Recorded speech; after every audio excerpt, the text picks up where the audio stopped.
네, 오늘 시장에서는 빅 이벤트가 참 많습니다. 연준의 FOMC 정례 회의가 개회한 첫날이기도 하고요. 더 중요한 건 GTC 2025 개발자 컨퍼런스에서 젠슨 황 엔비디아 CEO가 기조 연설을 했다는 점이죠.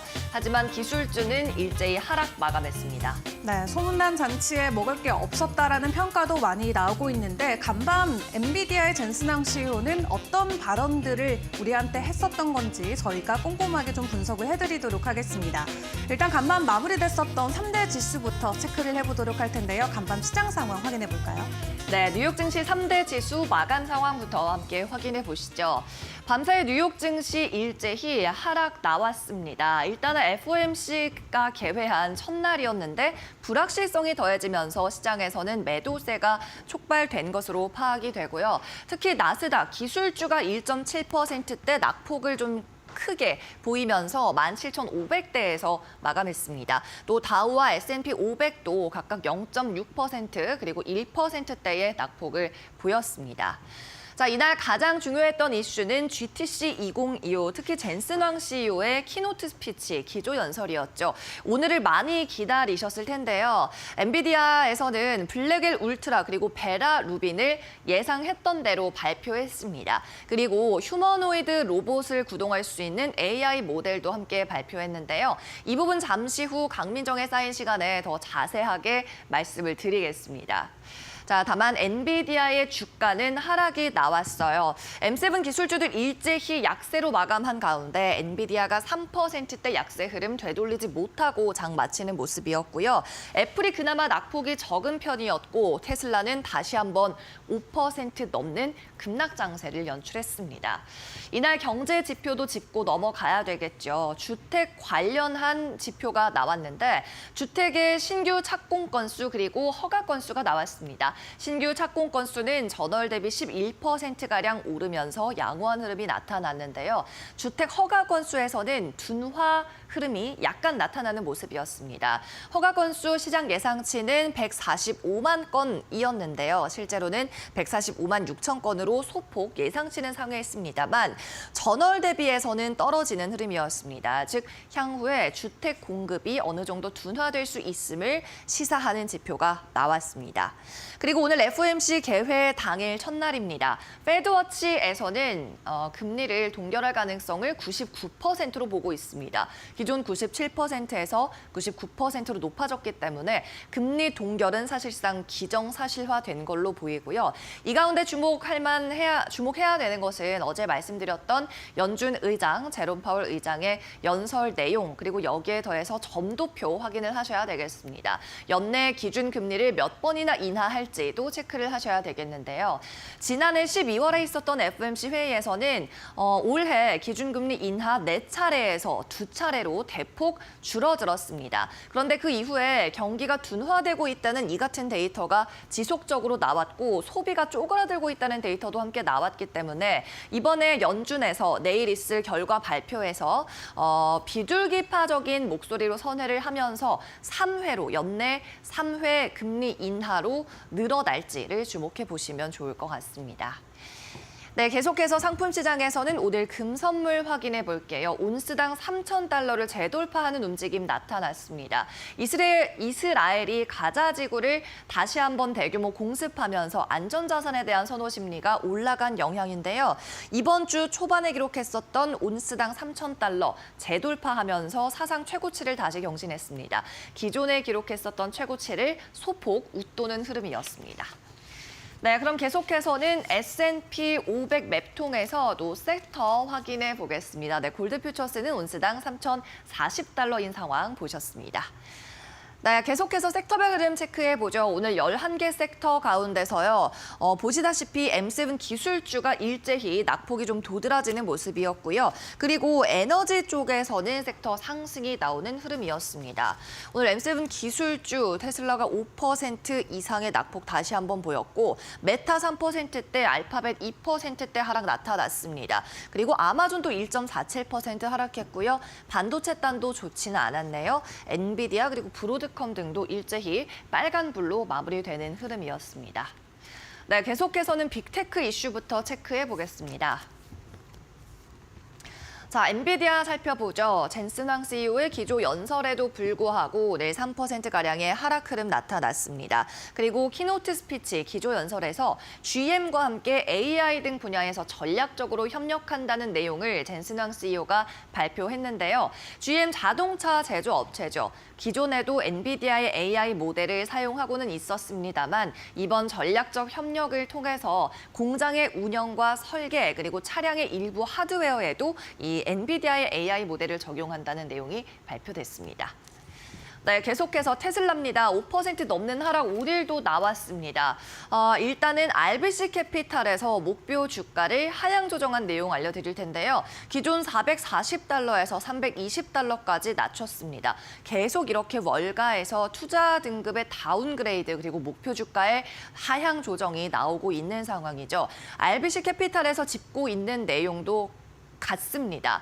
일단은 전기차 업체들 간의 경쟁이 심화되고 있고 특히 중국의 EV 업체들에게 밀리고 있다는 거죠. 이로 인해서 테슬라의 이익과 주가 상승에 제한이 걸릴 거라는 분석이고요. 특히 자율주행 서비스를 중요하게 생각하고 있습니다. 테슬라의 FSD, 이 서비스 요금이 낮아질 거라고 RBC 측은 분석을 했는데 지금 월 단위로 약 $100 정도의 요금을 받고 있는데요. 2026년까지 이 FSD 이용 요금이 월 $50까지 내려갈 거다, 반토막 날 거다라는 이야기, 여기에 더불어서 유럽과 중국에서의 점유율도 기존 20%에서 10%까지 반토막 날 거라는 내용을 담고 있었습니다.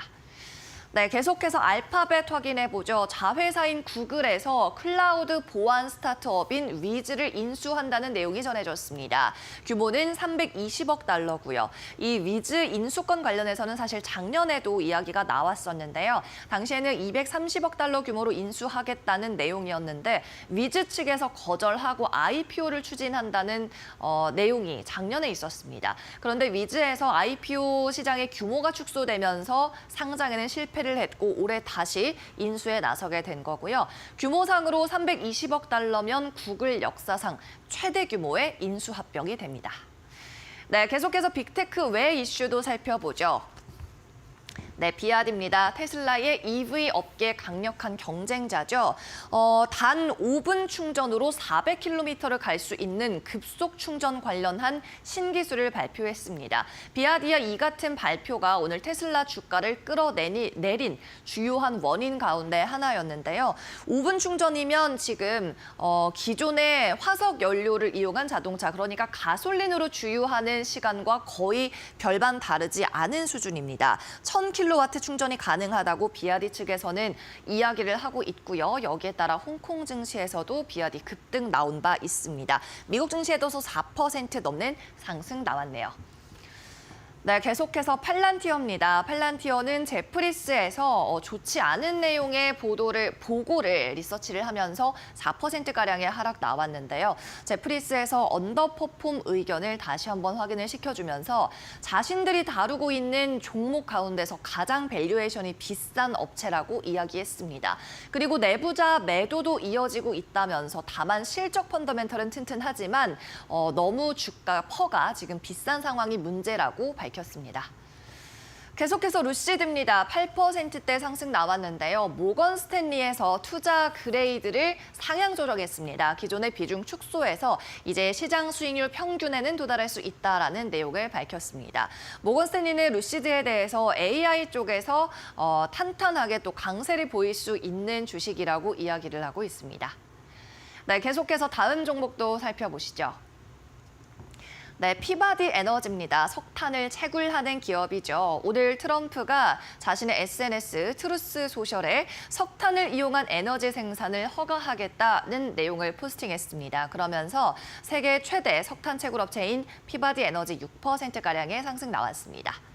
네, 마지막으로 힘세너스 보도록 하겠습니다. 제약회사고요. 특히 GLP-1의 유사 제품을 만들어서 여기에 대한 수혜를 많이 받죠. 오늘 9% 하락이 다시 한번 나왔는데요. 미국 FDA 식품의약국에서 유사 GLP-1 제품이 사전에 품질 검토 등을 거치지 않을 수 있기 때문에 환자에게 위험할 수 있다는 내용의 성명을 인터넷을 통해 냈습니다. 그러면서 그동안 이 유사 GLP-1으로 수혜를 받던 힘세너스 주가가 9% 넘게 하락하는 흐름이었네요.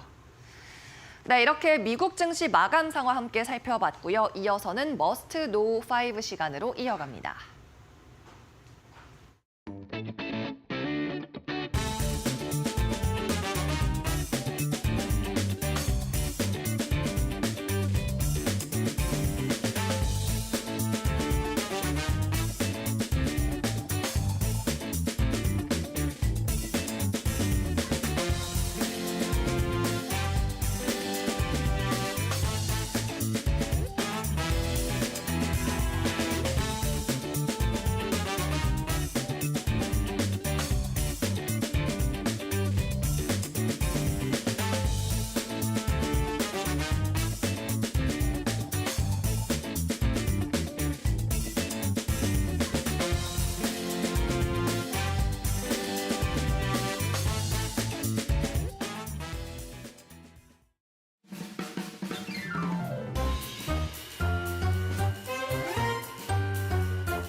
네, 간밤 주요 외신 헤드라인 함께 확인해보는 머스노 5 시간입니다.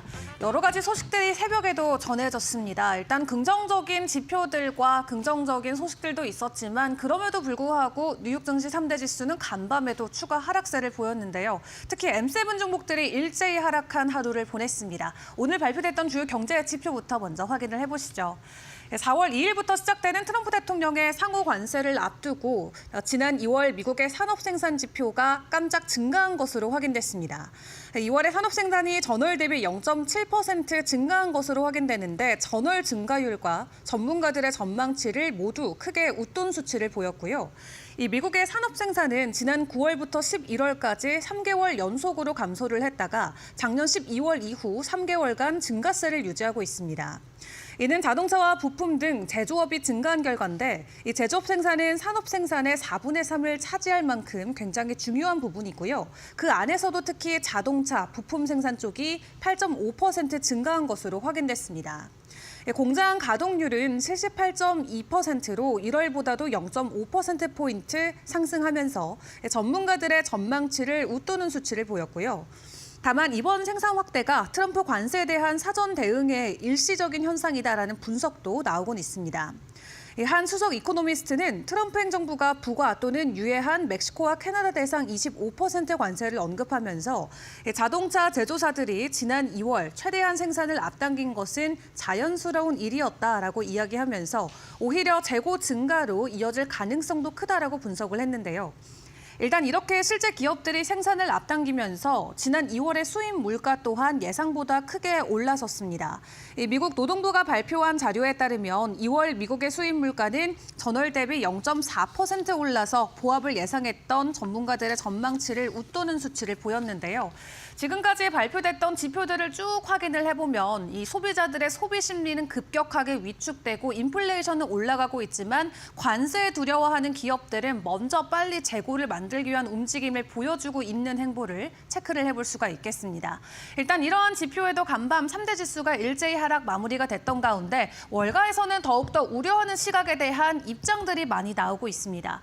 실제로 글로벌 펀드 매니저들이 미국 주식에 대한 비중을 급격하게 줄여가고 있다라고 하는데요. 대려 최근에 떠오르고 있는 중국이나 유럽 쪽 시장으로 비중을 늘리거나 현금의 보유량을 더욱더 키우고 있는 것으로 확인됐습니다. 설문조사 결과의 내용을 함께 보겠습니다. 뱅크 오브 아메리카가 주간 펀드 매니저 설문조사에서 미국 주식에 대한 매수 포지션이 3월 들어서 40%나 급감했다라는 내용을 공개를 했는데요. 일단 해당 설문조사가 시작된 이래 가장 큰 낙폭을 기록했던 주간이라고 합니다. 이를 놓고 뱅크 오브 아메리카의 한 수석 전략가는 투자자들이 미국 주식에서 발을 빼고 있고 일부 자금은 유럽 주식과 현금으로 이동하고 있다라고 전했는데 반면 유럽 주식 같은 경우는 투자 비중이 지난 2021년 7월 이후 최고 수준까지 증가한 것으로 확인됐습니다. 다만 채권과 같은 전통적인 경기 침체 해지 자산에 대한 유입은 여전히 미미한 수준인데요. 이는 또 한편으로 당장 경기 침체를 예상하는 투자자는 많지 않음을 시사하기도 하겠죠. 그런 가운데 국제 신용평가사인 피치가 트럼프 행정부의 관세 정책에 따른 무역 전쟁 위험을 고려해서 미국의 성장률 전망치를 종전 2.1%에서 1.7%로 하향 조정했습니다. 또 피치는 내년 전망치도 종전 1.7%에서 1.5%로 하향 조정했는데 작년부터 계속해서 경제가 둔화될 것임을 시사하는 수치가 될 것 같고요. 피치는 보고서를 통해서 미국의 새로운 행정부가 시작한 글로벌 무역 전쟁이 미국과 세계의 성장세를 둔화시키고 또 미국의 인플레이션을 상승시키고 연준의 금리 인하 지연을 가져올 거라고 예상한다고 설명을 했습니다. 또 아울러 트럼프 대통령의 관세 정책이 내년까지 미국과 중국 또 유럽의 국내 총생산을 약 1%포인트 낮출 것으로 추산하기도 했는데요. 단기적으로 미국의 인플레이션이 1% 정도 상승될 수 있는 여지가 있음을 시사하기도 합니다. 한마디로 모두가 우려하고 있는 것처럼 경기 침체에 대한 그림자는 계속해서 짙어지고 있는데 인플레이션에 대한 불안감이 올라가면서 투자자들이 미국 주식에 대한 비중을 급격하게 줄여가고 있다라는 보고서가 될 것 같은데요. 이러한 부분이 개인 투자자들의 심리까지도 어떤 영향을 미치는지 계속해서 파악을 해보시는 게 중요할 것 같습니다.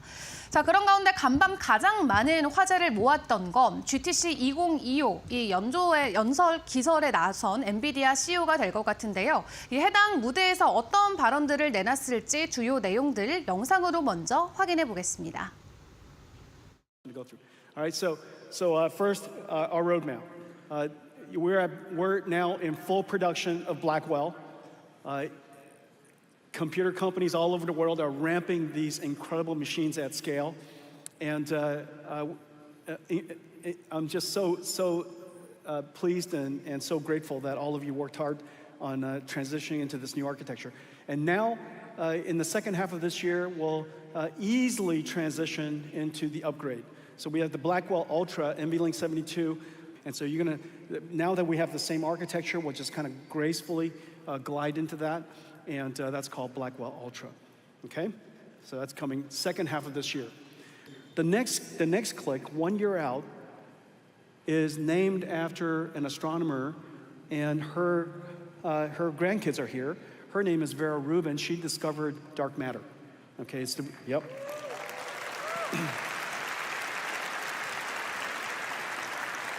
Vera Rubin is incredible because the CPU is new. It's twice the performance of Grace, and more memory, more bandwidth, and yet just a little tiny 50-watt CPU is really quite incredible. Okay, and Rubin, brand new GPU, brand new memories, HBM4. Basically, everything is brand new except for the chassis. And this way, we could take a whole lot of risk in one direction and not risk a whole bunch of other things related to the infrastructure.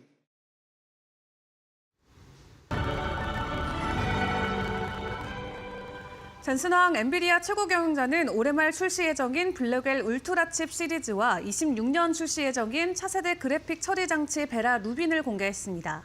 베라 루빈은 두 가지 주요 구성 요소로 이루어졌는데 중앙 처리 장치인 베라와 새로운 GPU 설계인 루빈으로 해당 이름은 천문학자 베라 루빈의 이름을 따서 붙여졌습니다. 엔비디아에 따르면 베라는 회사 최초의 맞춤형 CPU 설계고 올림푸스라는 이름의 코어 디자인을 기반으로 한다고 하는데요. 일단 기존에 사용하던 CPU보다도 2배는 더 빠를 것으로 전해졌습니다. 특히 마이크로소프트나 구글, 아마존과 같은 클라우드 기업들이 계속해서 엔비디아 칩을 기반으로 데이터 센터를 구축하면서 투자를 이어갈지 투자자들은 이 부분에 관심이 집중되고 있는데요. 젠슨 황 CEO는 지난해에는 거의 전 세계가 AI에 뛰어들었다라고 이야기하면서 AI 연산 요구량과 확장은 사실상 초가속화되고 있다고 전했습니다. 이 팬데믹 이후 두 번째로 오프라인으로 개최됐던 이번 GTC 2025 행사에는 2만 5천 명의 참석자와 수백 개 기업들이 엔비디아의 하드웨어를 AI에 활용하는 방법을 공유했는데요. 또 간밤 제너럴 모터스 같은 경우도 차세대 차량에 엔비디아의 서비스를 사용할 것이다라는 내용을 발표하기도 했습니다. 일단 추가적인 내용을 확인을 해봤을 때는 투자자들이 원했던 엄청 혁신적인 내용이 전해지지 않았다라는 부분에서 어느 정도 실망 매물이 이 장중에 주가에도 반영이 됐고요. 시간 외에서도 엔비디아의 주가가 약세로 진행이 된 데 큰 부분을 차지한 것 같습니다. 다만 아직 GTC 컨퍼런스 끝나진 않았습니다. 이제 로보틱스와 관련된 부분 그리고 양자 컴퓨터와 관련된 부분을 놓고 패널 토론을 이어가게 되는데요. 금요일까지 이어지는 내용에서 추가적인 소식들이 전해질 수 있을지 같이 기다려보시죠. 자, 그런 가운데 M7 종목들 안에서도 오늘도 유독 큰 폭의 하락을 보였던 건 테슬라였습니다. 어제도 중국 비아디에서 추가적인 이 초고속 충전기를 개발했다는 소식과 함께 주가의 변동성이 나왔는데 이번에는 지커 쪽에서 운전 보조 시스템을 무료로 출시한다라는 소식이 전해지면서 시장 안에서의 경쟁률이 계속해서 심화되는 모습이 테슬라의 주가를 계속 하락으로 이끌고 있는 것으로 보여집니다. 자율주행 시스템 안에서 또 테슬라의 또 다른 이 경쟁자로 불릴 수 있는 지커 같은 경우는 이 업계의 치열한 경쟁에서 차별화를 두기 위해서 무료로 해당 시스템을 공개한다라고 하고요. 해당 기술은 운전자가 운전대만 잡고 있으면 미리 설정된 목적지까지 자율주행으로 이동하게 하는 기능이라고 생각하시면 될 것 같습니다. 이는 테슬라가 중국에서 완전 자율주행 기능에 대한 소비자들의 구매를 보다 확대하기 위해서 최근 노력하고 있었던 가운데 나온 소식인데 중국 현지에서는 지금 테슬라의 자율주행 가격이 너무 비싸다라는 여론도 커지고 있는 상황이라고 합니다. 특히 일부 중국 내 소비자들 사이에서는 4월 16일까지 테슬라가 일부 고객들에게 운전자 지원 시스템을 무료로 제공할 것이라는 얘기가 전해지고 있었는데 일단 이에 대해서 테슬라는 공식적으로 어떤 대답도 내놓고 있지 않은 상황이고요. 이런 상황에서 지커의 CEO는 지금까지 전기차 시장이 발전해 진행 중인 시기인데 해당 기능에 대한 구독료는 현재 큰 의미가 없고 시장의 선두주자와 격차를 줄이는 것이 우선이다라고 강조를 했습니다. 어제도 비아디가 테슬라보다 2배 빠른 충전이 가능한 슈퍼차지 기능을 공개해서 테슬라 주가가 움직였는데 오늘도 추가적인 변동성이 나왔고요. 다만 테슬라는 캘리포니아에서 운송 허가 면허를 땄다는 소식이 전해지기도 했는데 호재보다도 악재에 훨씬 더 민감하게 반응하고 있는 최근 모습을 확인을 해볼 수가 있겠습니다. 자, 그런 가운데 간밤 암호화폐 시장의 분위기도 체크를 해보겠습니다. 비트코인이 추가적인 반등에는 성공해주고 있지 못하죠. 오늘도 82,000달러 부근에서 가격 횡보를 이어가고 있는데 어제 크립토컨트의 CEO인 주기영 대표가 비트코인의 상승 사이클이 마무리가 됐다라는 온체인 데이터를 공개하면서 투심을 또 한 차례 크게 자극한 바가 있습니다. 앞으로 8개월에서 12개월 동안 추가적인 주가 상승이 아닌 횡보 장세가 이어질 것이다라는 내용을 공개했는데 그럼에도 불구하고 새벽에 나왔었던 이 설문조사에 따르면 올해 기관 투자자들의 83%는 암호화폐의 비중을 추가적으로 늘리겠다라는 계획을 수치로 확인을 했다고 합니다. 일단 시장에서 저가 매수세에 대한 유입도 강하게 나오고 있지 않은 가운데 기관 쪽에서 강한 매수 흐름을 보여주게 된다면 시장 안에서 새로운 유동성과 함께 주가 반등을 노려볼 수가 있겠는데요. 앞으로 시장 상황 안에서의 새로운 촉매제는 어떤 것들이 되어줄지 지켜보시죠. 지금까지 머스노우 5 시간이었습니다.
강민정의 사인 시작합니다. 오늘은 어떤 얘기를 할지 조금 감을 잡으셨을 것 같은데요. 엔비디아의 매출은 2022년 말 이후 6배 이상 급증했습니다. 2022년 말에 어떤 일이 있었을까요? 이때 오픈 AI의 챗GPT가 처음 출시가 됐습니다. 그래서 이때부터 반도체 시장의 판도는 바뀌었습니다. 챗GPT가 등장한 이후부터는 AI 모델을 훈련시킬 수 있는 반도체로 수요가 집중됐고요. 이 AI 모델 훈련 시장의 대부분을 차지하는 게 고성능 GPU입니다. 그리고 이 분야 선도 기업이 바로 엔비디아죠. 오늘 엔비디아의 젠슨 황 CEO는 기조연설을 2시간 넘게 진행했습니다. 매년 점점 더 기조연설 시간이 길어지고 있고 올해는 거의 최장 시간이었는데요.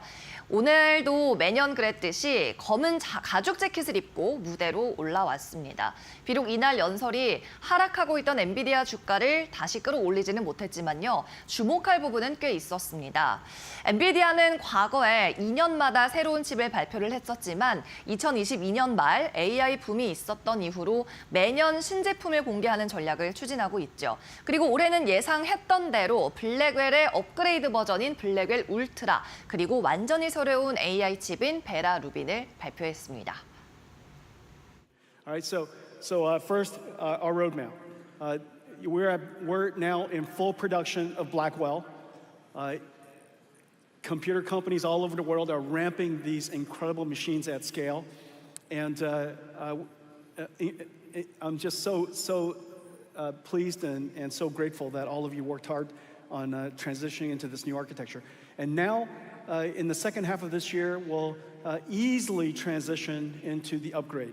So we have the Blackwell Ultra NVLink 72. And so now that we have the same architecture, we'll just kind of gracefully glide into that. And that's called Blackwell Ultra. Okay?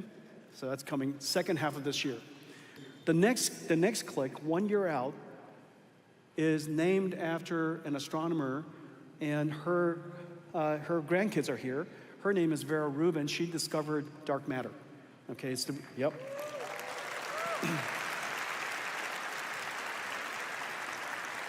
Vera Rubin is incredible because the CPU is new. It's twice the performance of Grace, and more memory, more bandwidth, and yet just a little tiny 50-watt CPU. It's really quite incredible. Okay, and Rubin, brand new GPU, brand new memories, HBM4. Basically, everything is brand new except for the chassis. And this way, we could take a whole lot of risk in one direction and not risk a whole bunch of other things related to the infrastructure. 네, 영상으로 멘트를 직접 확인하셨지만 보다 더 간략하게 정리를 해보겠습니다. 먼저 블랙웰 울트라부터 보겠습니다. 이 블랙웰 시리즈의 업그레이드된 버전인데요. 블랙웰 울트라는 기존 블랙웰 대비해서 1.5배 더 높은 성능을 자랑합니다. 기존 블랙웰보다 초당 더 많은 토큰을 생성할 수 있다는 뜻이고요. 그래서 울트라를 사용하면 AI 모델이 더욱 더 빠르게 콘텐츠를 생성할 수 있게 되는 겁니다. 그렇다 보니까 수익성도 훨씬 더 높습니다. 블랙웰 이전 버전인 호퍼 세대가 있는데요. 이 호퍼 세대 대비해서 최대 50배의 수익, 50배의 매출을 창출할 수 있다고 강조한 젠슨 황 CEO입니다. 그리고 블랙웰 울트라 같은 경우에는 올 하반기에 출하를 시작할 계획이라고도 밝혔죠. 그러면서 젠슨 황 CEO는 엔비디아가 현재 전 세계 상위 4위까지 차지하고 있는 클라우드 기업들이 이전 세대인 호퍼를 도입했을 때보다 지금 블랙웰을 3배 더 많이 도입하고 있다고 밝혔습니다. 즉 수익성은 더더욱 높아질 수 있다는 거죠. 그리고 두 번째로 드디어 베라 루빈도 베일을 벗었습니다. 차세대 GPU 시스템이라고 정의해 볼 수 있겠는데요. 이 베라 루빈 같은 경우에는 내년 하반기에 출시될 예정입니다. 이 시스템은 두 가지로 구성이 되어 있는데 일단 베라라는 이름의 CPU가 있고요. 그리고 루빈이라는 이름의 새로운 GPU 디자인입니다. 이 베라 루빈은 영상에서 보신 것처럼 여성 천문학자인 베라 루빈의 이름을 그대로 따서 지었습니다. 우주의 암흑 물질을 연구했던 사람이라고 하네요. 젠슨 황은 정말 검정색을 좋아하는 것 같습니다. 자, 먼저 베라부터 확인해 보면요. 엔비디아 최초의 커스텀 CPU라고 할 수 있겠습니다. 그리고 올림푸스라는 이름의 새로운 아키텍처를 기반으로 하고 있어요. 기존의 엔비디아는요, 이 CPU가 필요할 때 ARM의 범용 설계를 사용했었는데요. 이번에는 직접 설계를 한 겁니다. 이렇게 퀄컴과 애플처럼 맞춤형 ARM 코어를 개발한 기업들은 이를 통해서 성능을 더욱더 최적화할 수 있다고 이야기를 하고 있죠. 그리고 이 그레이스 블랙웰 작년에 공개했던 칩인데요. 이 그레이스 블랙웰보다 여기에서 사용된 CPU보다 2배 더 빠르다고 엔비디아 측은 이야기하고 있습니다. 그렇다면 루비는 어떨까요? 루비는 GPU 모델이라고 말씀을 드렸죠. AI 모델의 추론 작업에서 50페타플롭스 수준의 연산 성능을 제공합니다. 이렇게 말하면 조금 어려운데 블랙웰과 비교해 볼까요? 블랙웰 같은 경우에는 20페타플롭스의 연산 성능을 제공하고 있습니다. 블랙웰 대비해서도 2배 이상 성능이 향상이 된 거죠. 그리고 여기에 더해서 루비는 288GB의 초고속 메모리를 지원하는데요. 이건 AI 개발자들이 가장 중요하게 여기는 사양 가운데 하나입니다. 이렇게 베라 그리고 루비는요, 내년 하반기부터 출하에 들어갈 계획이라고 밝혔습니다. 그리고 젠슨 황은 또 딥시크의 등장에 대해서도 여전히 여유로운 태도를 견지하고 있었는데요. 딥시크 R1 모델이 적은 양의 칩을 사용했기 때문에 향후 엔비디아의 시장 점유율에 위협이 될 수 있다는 우려가 시장에서 계속 나왔었죠. 하지만 젠슨 황은 오히려 엔비디아의 수요가 증가할 거라고 보고 있었습니다. 왜냐하면 딥시크 모델은 결국 추론, 리즈닝을 기반으로 작동하는데 오늘 발표한 새로운 블랙웰 울트라 그리고 베라 루빈 같은 경우에는 이 같은 추론형 AI 모델에 최적화되도록 설계가 됐다고 밝혔습니다. 그리고 AI 모델이 더 많은 연산 능력을 필요로 할수록 이렇게 엔비디아 수요, 엔비디아 칩에 대한 수요는 더 증가한다는 겁니다. 그리고 앞서 올 초에도 이런 얘기를 했었죠. 딥시크 모델이 출현하면서 시장에서 우려가 번졌을 때 오히려 우리 엔비디아에게는 긍정적인 신호다라고 이야기를 했었는데 이때와 같은 태도를 고수한 겁니다. 자, 이렇게 말씀드린 추론, 리즈닝이라는 것이 AI 시장에서 굉장히 중요해지고 있는데요. 젠슨 황도 이제는 AI 추론의 시대다라고 이야기를 했습니다. 그러면서 신형 칩들도 이 추론 시대를 위해 설계됐다고 밝혔죠. 추론이라는 것은 결국 인간의 사고방식과 비슷한 과정으로 생각을 한다는 건데 AI가 답을 내놓기 전에 스스로에게 질문해서 결론에 지속적으로 도출을 한다는 거죠. 딥시크의 R1도 마찬가지고요. 오픈 AI 그리고 구글 같은 최신 AI는 모두 이 추론 모델을 채택하고 있죠. 그래서 엔비디아는 추론 모델도 업그레이드했습니다. 브랜드의 이름을 다이나모로 변경했고요. 오픈소스로 출시했습니다. 다이나모는 이전 추론 솔루션보다 훨씬 더 효과적인 수준의 추론을 제공하고 있는데요. 이것이 발전하면 비로소 에이전트 AI로까지 이어지는 겁니다. 에이전트 AI는 스스로 목표를 설정하고 그리고 행동까지 하는 완전 자율 AI라고 볼 수 있겠습니다. 완전 자율화된 AI 비서나 로봇 그리고 자율주행에서의 핵심 기술 되는 겁니다. 그리고 또 시장에서 기대했던 대로 휴머노이드 로봇을 위한 AI 모델도 공개했습니다. 로봇 개발을 위한 AI 모델 아이작 시리즈인데요. 그 가운데서도 그루트 N1이라는 것을 공개했어요. 그루트 N1은 세계 최초의 범용 휴머노이드 추론 모델입니다. AI 로봇이 인간에 가까운 사고를 할 수 있고 또 동작을 인간에 가깝게 할 수 있도록 구현할 수 있는 AI 모델이죠. 로봇 개발자들에게 이것은 개방형으로 제공된다고 하고요. 젠슨 황은 이 파트에서 이런 얘기를 했습니다. 이제 범용 로봇 시대가 본격적으로 열리고 있다. 그리고 아이작 그루트 N1을 통해서 AI가 로봇 산업의 새로운 국면을 이끌 수 있을 것이다 라고 이야기했죠. 젠슨 황 CEO의 기조 연설 중에 가장 기억에 남는 부분은 이것입니다. 지난 한 해 동안 거의 전 세계가 AI 경쟁에 뛰어들었습니다. AI의 연산에서 요구사항이 더욱더 많아졌고요. 사실상 초가속, 하이퍼 엑셀러레이티드 된 상태다라고 이야기했는데요. 자, 이렇게 우리 시장에서 기대했던 다양한 신기술과 신제품을 선보인 엔비디아. 비록 오늘 주가 방향을 돌리지는 못했지만요. 이 같은 AI 초가속 시대에서 여전히 우리는 1위다라고 이야기하는 젠슨 황의 자신감은 엿볼 수 있었습니다. 오늘 국내장까지 어떤 영향 줄지는 계속 지켜보겠습니다. 네, 이상으로 오늘 사인은 여기까지입니다.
안녕하세요. 매드토크 신일섭입니다.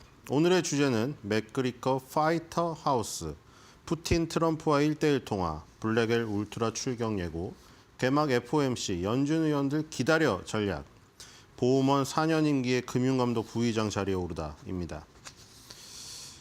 자, 첫 번째는 맥그리거 파이트 하우스. 이 써니라는 이 지금 그 언론 기깔나게 뽑았습니다. 화이트 하우스를 파이트 하우스로. 정말 말장난을 제대로 쳤죠. 자, 맥그리거 이 지금 그 우통을 벗고 UFC 무대에 섰을 때랑은 완전 다른 모습. 근데 이 지금 그때만 해도 굉장히 좀 제가 보기에는 좀 왜소해 보였는데 역시 정장이 터질 것 같습니다. 자, 아일랜드 출신이죠. 자, 우연이 아닐 것 같은데 며칠 전에 아일랜드 총리랑 정상회담을 했잖아요. 그래가지고 이제 계속 얘기를 하고 있는데 트럼프가 계속 옆에 항상 여기 벤스가 옆에 앉잖아요. 벤스 부통령이 이 양말을 신고 있는데 양말이 아마 트럼프가 일부러 그거 말하려고 한 거겠죠. 괜히 하다가 도저히 양말 때문에 신경 쓰여가지고 말을 못 하겠네. 이 양말 뭐야 도대체 이랬잖아요. 그 아일랜드 총리를 맞이하기 위해서 아일랜드의 대표 색깔이 초록색이고 그렇기 때문에 거기에 이제 세잎 클로버가 그려진 양말을 신고 갔단 말이에요. 벤스 부통령이. 그래서 세잎 클로버 제가 왜 이걸 기억하고 있는지 모르겠는데 기독교 다니시면 다 알 거 아니에요. 성부와 성자와 성령의 이름으로 맨날 그러잖아요.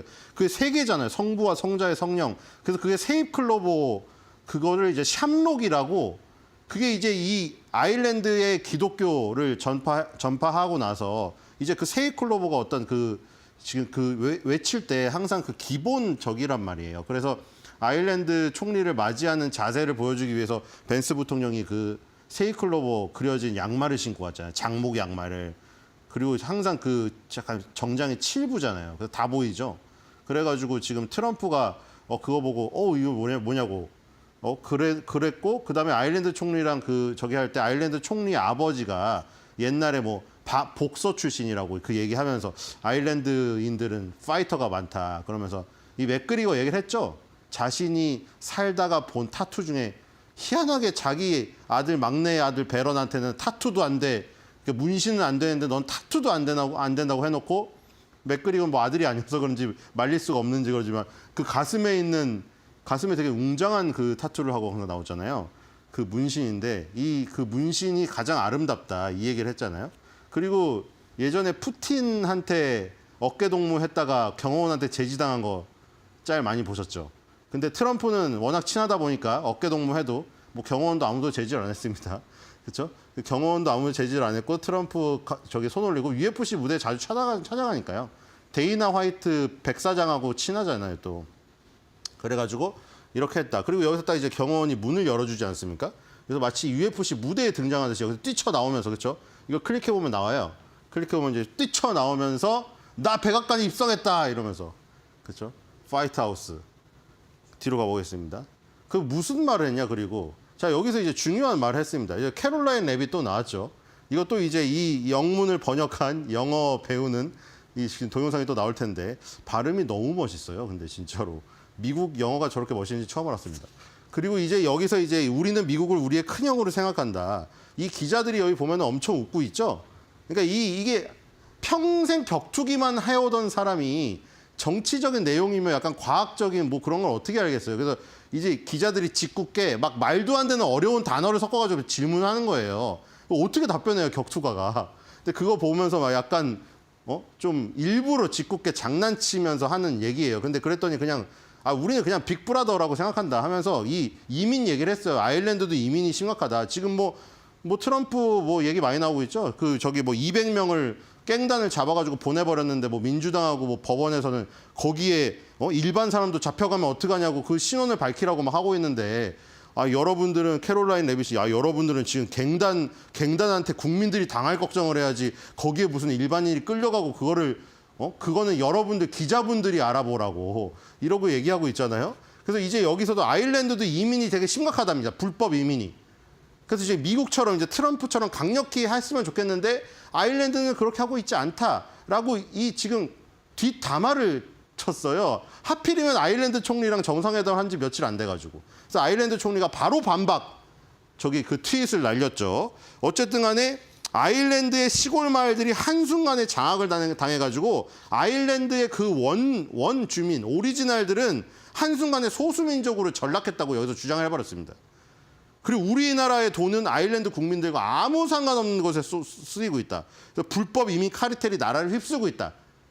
근데 지금 트럼프처럼 우리나라는 그렇게 하고 있지 않다라고 총리한테 직격탄을 날렸습니다. 자, 뒤로 가겠습니다. 그러면서 이제 무슨 얘기까지 나왔냐? 아일랜드의 차기 대통령이라는 얘기까지 나왔습니다. 근데 이 아일랜드 같은 경우에는 대선 후보가 되려면 그 국회의원의 추천이 필요해요. 20인인가의 추천이 필요하기 때문에 과연 맥그리거가 추천을 얻어가지고 대선에 도전할 수 있을 건가는 모르겠습니다. 근데 어쨌든 간에 트럼프랑 친밀도가 상당히 강하고 같이 불법 이민 카르텔에 대한 생각을 공유하고 있으며 빅브라더라고 뭐 칭호를 막 붙이고 이러고 있다는 거. 뭐 아일랜드 어떻게 될지 모르겠습니다. 뒤로 가보겠습니다. 자, 그다음에 이제 푸틴이죠. 자, 푸틴의 이제 계속해서 지금 현재까지 업데이트된 건데, 자, 여기 뒤에 또 나왔을지도 몰라요. 그런데 지금 근데 이게 애매모호하지 않습니까, 지금? 이게 애매모호한 게 왜냐면 이게 소식이 나왔는데 주가가 반등을 못했어요. 그냥 주저앉은 채로 끝났거든요, 미증시가.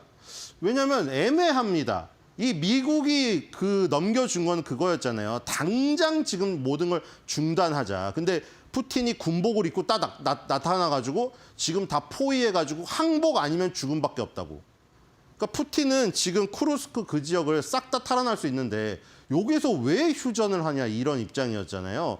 그래서 이제 뭐 트럼프가 만약에 그런 결정을 내린다면 세계가 다 실망할 것이다라고 지금 1대1 통화를 한다고 해놓고 그래서 그 1대1 통화의 내용이 이제 쭉 나온 거잖아요, 어젯밤에.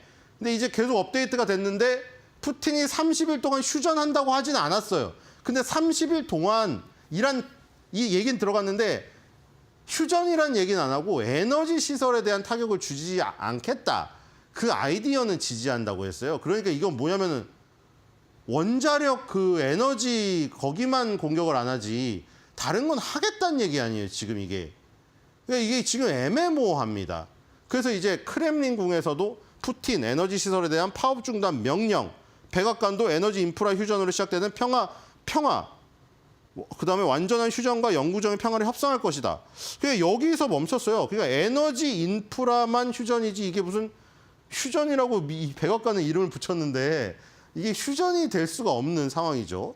그리고 일단 러시아, 우크라이나 수요일 날 175개의 전력, 그러니까 지금 이 포로들을 협상하는 것까지는 갔습니다.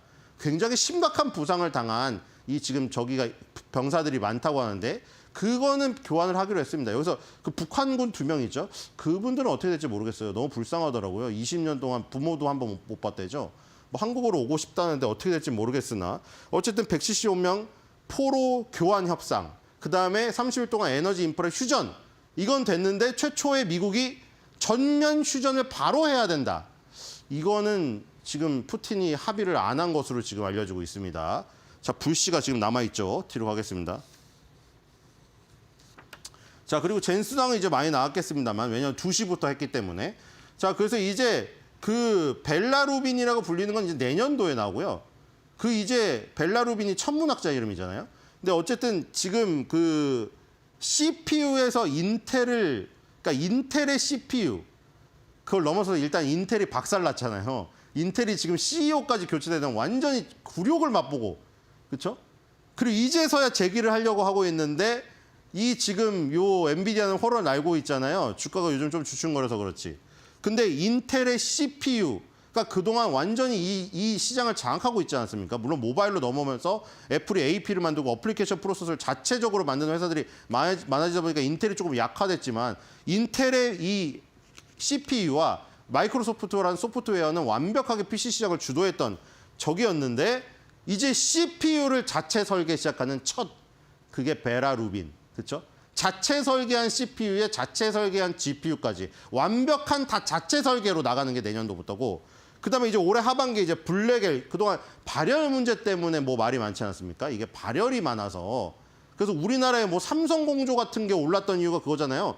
삼성 공기조조라는 그 업체가, 왜냐면 이 블랙엘의 발열이 너무 심해가지고 발열을 어떻게 하면 줄일까 하다가 뭐 냉각 기술 가진 업체들 다 뒤지다 보니까 삼성 공조가 나온 거예요.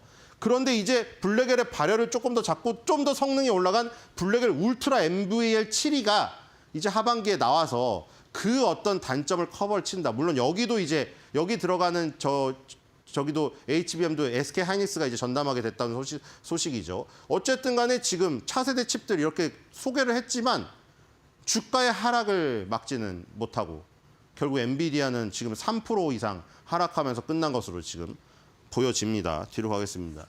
이제 약발이 좀 안 됐죠. 그렇죠? 약발이 좀 안 들어요. 지금 이미 주가가 쳐져버리니까 젠성에 나와서 발언을 해도 약발이 안 됐습니다. 지금.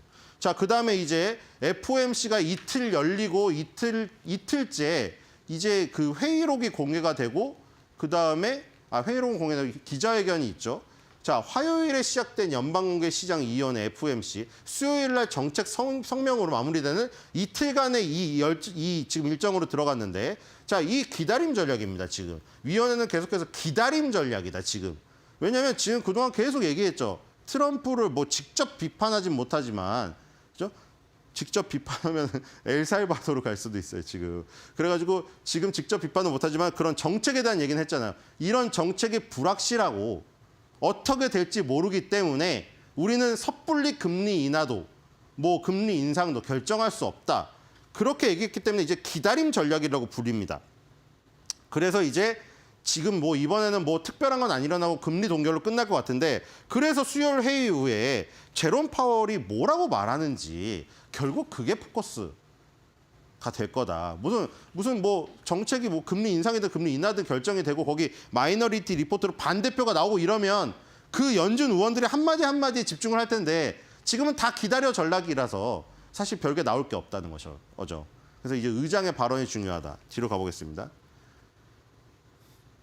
자, 그리고 또 하나 말하면 이번에 369, 10이라고 했죠. 그 8번 열리는데 369, 10이만 뭐가 나온다고 했죠? 경제 전망 요약이 나오고 경제 전망 요약에 점도표가 딸려 나와요. 그래서 369, 10이 더욱더 중요하잖아요. 이번 달 3월 달이잖아요. 그래서 경제 전망 요약하고 점도표를 통해서 지금 미래를 내다볼 수 있다. 그게 중요합니다. 자, 그다음에 이제 보우먼 이사 드디어 본격적으로 이제 중앙은행 감독 부의장으로 지명당했죠.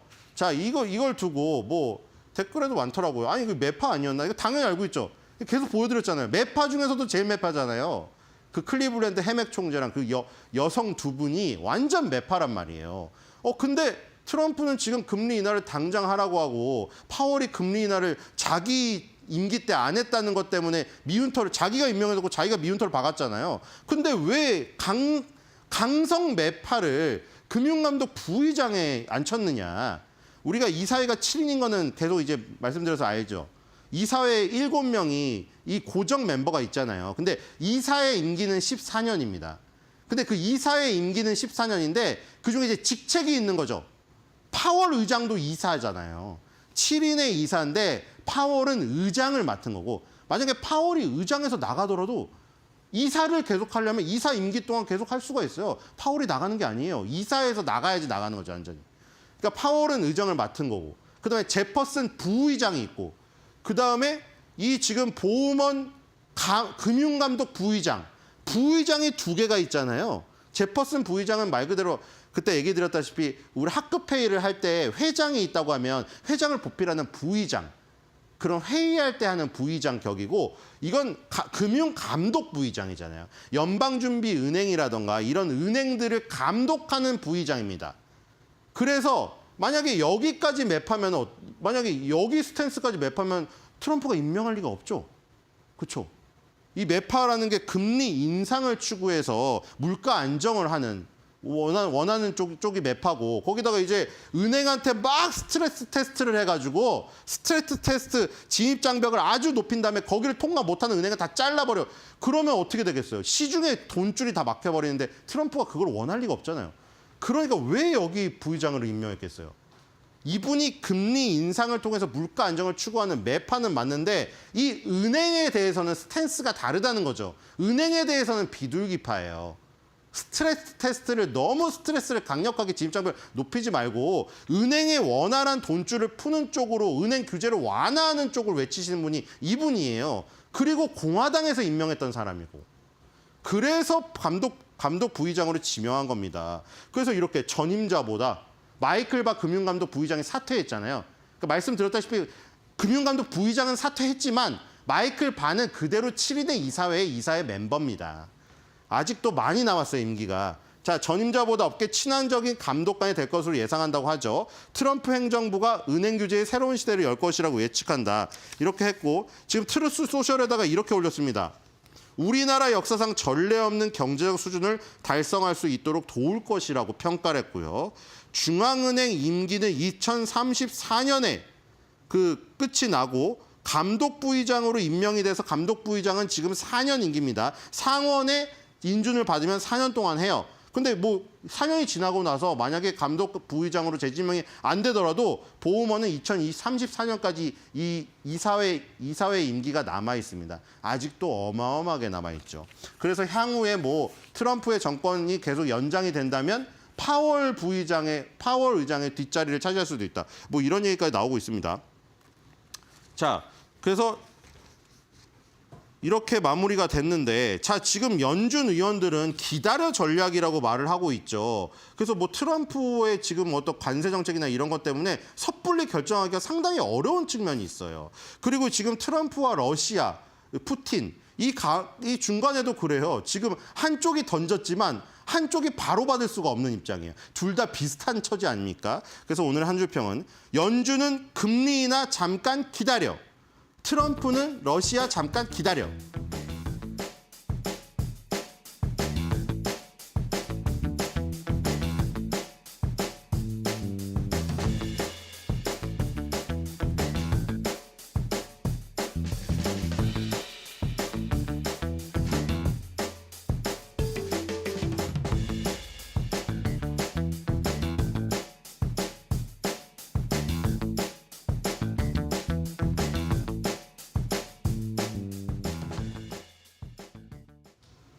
네, 어제 갑자기 코스피 종목들이 거래가 안 되는 워통 사태가 발생이 됐었죠. 굉장히 주가의 상황이 적은 동양철관 종목 하나로 코스피의 모든 종목이 멈추는 말 그대로 사상 초유의 오류 사태가 있었는데요. 여러 가지 혼선이 빚어지긴 했습니다만 다행히 어제 양대지수 추가적인 하락은 보이지 않은 채 모두 강보합권에 마무리를 지었습니다. 코스피 쪽에서는 대형주 위주로의 가격 상승이 나왔었고, 코스닥 쪽에서는 여전히 바이오 관련주들이 긍정적인 주가 상승을 보인 채 전반적인 지수의 상승에 힘을 실어줬고요. 무엇보다도 이 시장 안에서 대형주 위주로 오름폭이 최근에 보여지고 있는데, 그 안에서도 산업 다변화로 인해서 다양한 업종들이 지수의 하락을 방어해주고 있는 상황이라고 생각을 해보시면 될 것 같습니다. 일단 GTC 컨퍼런스가 어제 개막을 했던 만큼 외국인과 기관 쪽에서도 어제장에서는 이 반도체 대형주들로 매수를 해주는 흐름이 나왔고요. 여전히 시장에서는 방산 관련주들 그리고 조선 쪽의 종목들을 대거 매수하는 흐름들은 포착이 되고 있습니다. 무엇보다도 조선 쪽과 관련해서는 엄청난 규모의 수주액이 매일같이 발표가 되고 있는 상황인데 그렇다 보니까 올 한 해 동안 최대 수혜주로 이 조선 관련 종목들을 꼽고 있는 증권가도 많이 보여지고 있는 것 같습니다. 자, 그런 가운데 어제 52주 신고가 들어갔던 종목들 보시면 알리코 제약이 미국에서 특허 소식과 함께 22%의 상승을 보인 채 52주 신고가 돌파를 해줬고요. 동일하게 유전자 치료제 품목 허가에 대한 기대감과 함께 코롱 티슈진도 어제 15% 가까운 상승 흐름을 보였습니다. 자, 그렇다면 업황별로의 시장 상황도 정리를 해보도록 할 텐데요. 어제는 다양한 업종에서 추가적인 상승이 나왔다 말씀을 드렸었죠. 오랜만에 다양한 분야를 놓고 좀 이야기를 해봐야 될 것 같은데 일단 강관 쪽을 놓고 봤을 때 어제 코스피의 올스탑을 견인했었던 동양철강 같은 경우는 상한가에 안착을 했습니다. 산업부 장관이 다음 주면은 방한하는 알래스카 주지사와 직접 면담을 한다고 하는데 이 LNG와 관련돼서 추가적인 내용이 전해질 것으로 기대감이 나오고 있고요. 일단 휴스틸이나 화성밸브 등 간관 관련주들의 주가가 연일 계속해서 움직이고 있고 다음 주에 이벤트가 준비가 돼 있기 때문에 한 주간은 변동성이 나올 수 있다는 점 주목을 해보시면 좋겠습니다. 자, 그런 가운데 K조선 현재 하루 만에 수주액을 4조 원을 돌파를 하면서 하나오션이나 삼성중공업 등 여러 대형 조선주들의 수주 소식이 전반적인 조선 종목들의 온기를 계속해서 끌어올리고 있습니다. 특히 LNG나 특수성과 관련된 시장의 확대 수의 기대감이 커지고 있는 가운데 미국 쪽의 MRO 사업에 대한 확장 기대감까지도 더해지고 있는 상황이죠. 지속적인 52주 신고가 돌파 랠리를 보이고 있는 조선 관련주들 어제장에서도 추가적인 상승이 나왔는데요. 하나엔진 같은 경우는 어제 함께 이 시간 확인해봤던 이슈였죠. 이 호주의 조선업체인 오스틸의 지분을 공개 매수한다는 소식과 함께 장중에 13%의 추가 상승을 보였고요. 같은 그룹주의 다른 종목인 하나오션 같은 경우도 7% 가까운 반등을 보이기도 했습니다. 자, 그리고 의료 AI 관련주들이 오랜만에 큰 폭의 상승을 보였습니다. 개막된 GTC 2025에서 AI를 기반으로 해서 신약 개발, 게임과 관련된 이 시장 안에서의 판도의 흐름이 변화될 수 있다는 시각이 공유가 되면서 의료 AI 관련주들이 오랜만에 큰 폭의 상승을 보였는데 온코닉 테라퓨닉스 그리고 제일약품이 상한가 그대로 안착을 했고요. 알리코 제약 같은 경우도 20%의 추가 상승을 보이기도 했습니다.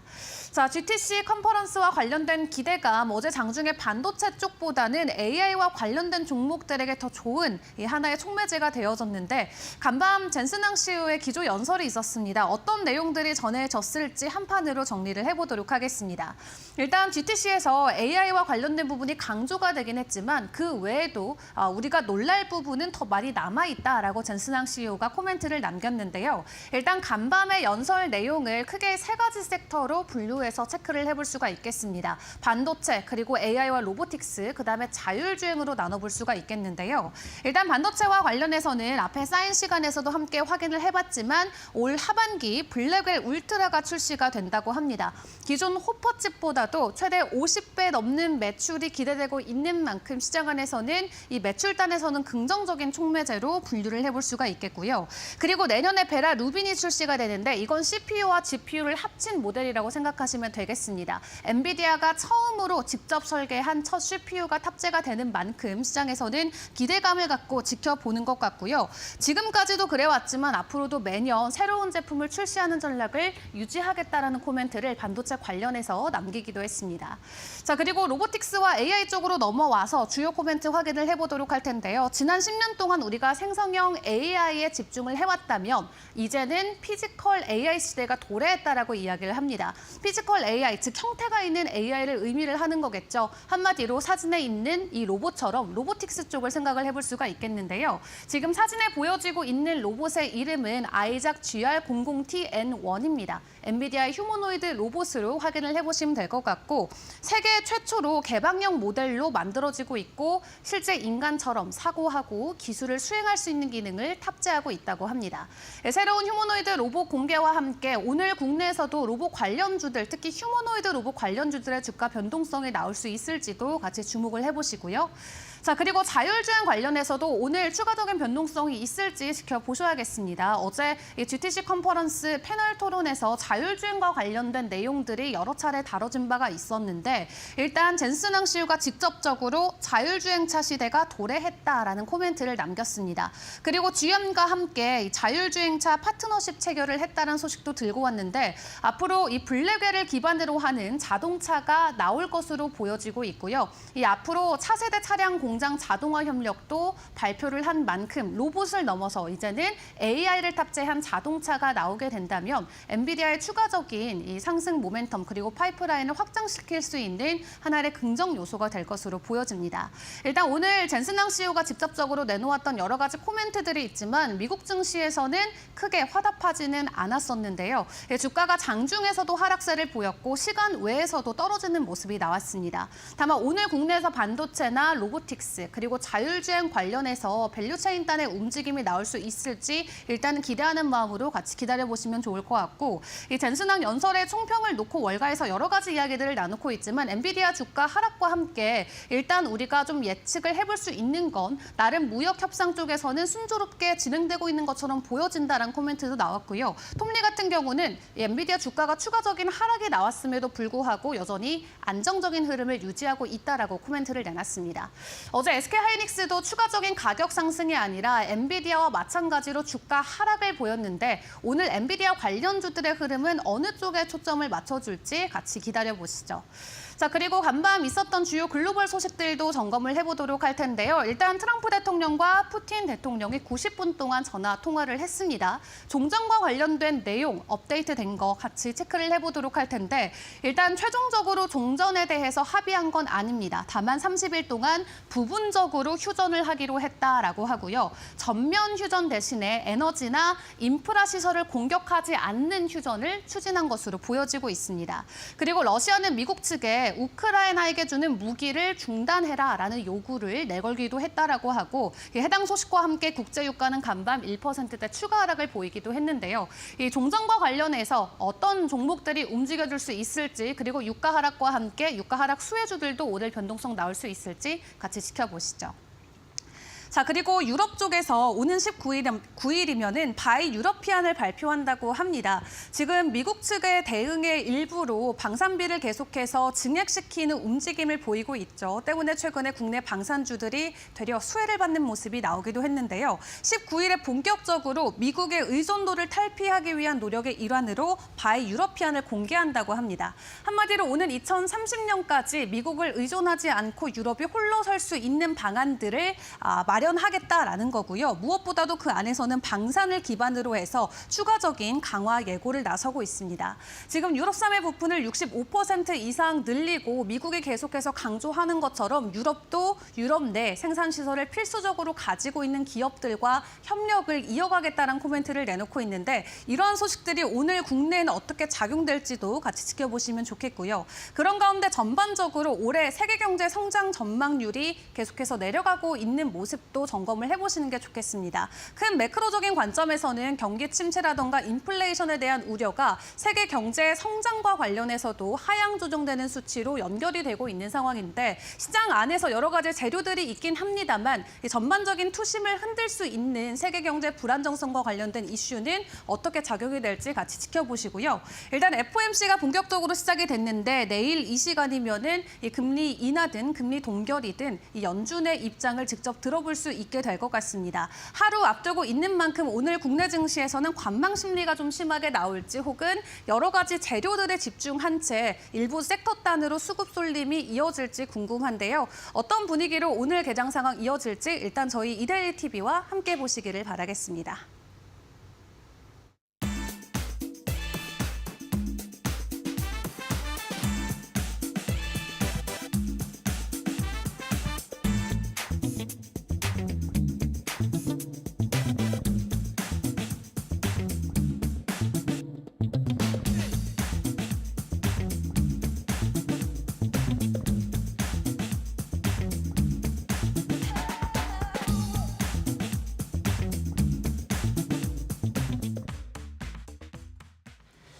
네, 지난밤 있었던 미국 뉴욕 증시 마감 상황 자세히 한번 체크해 보도록 하겠습니다.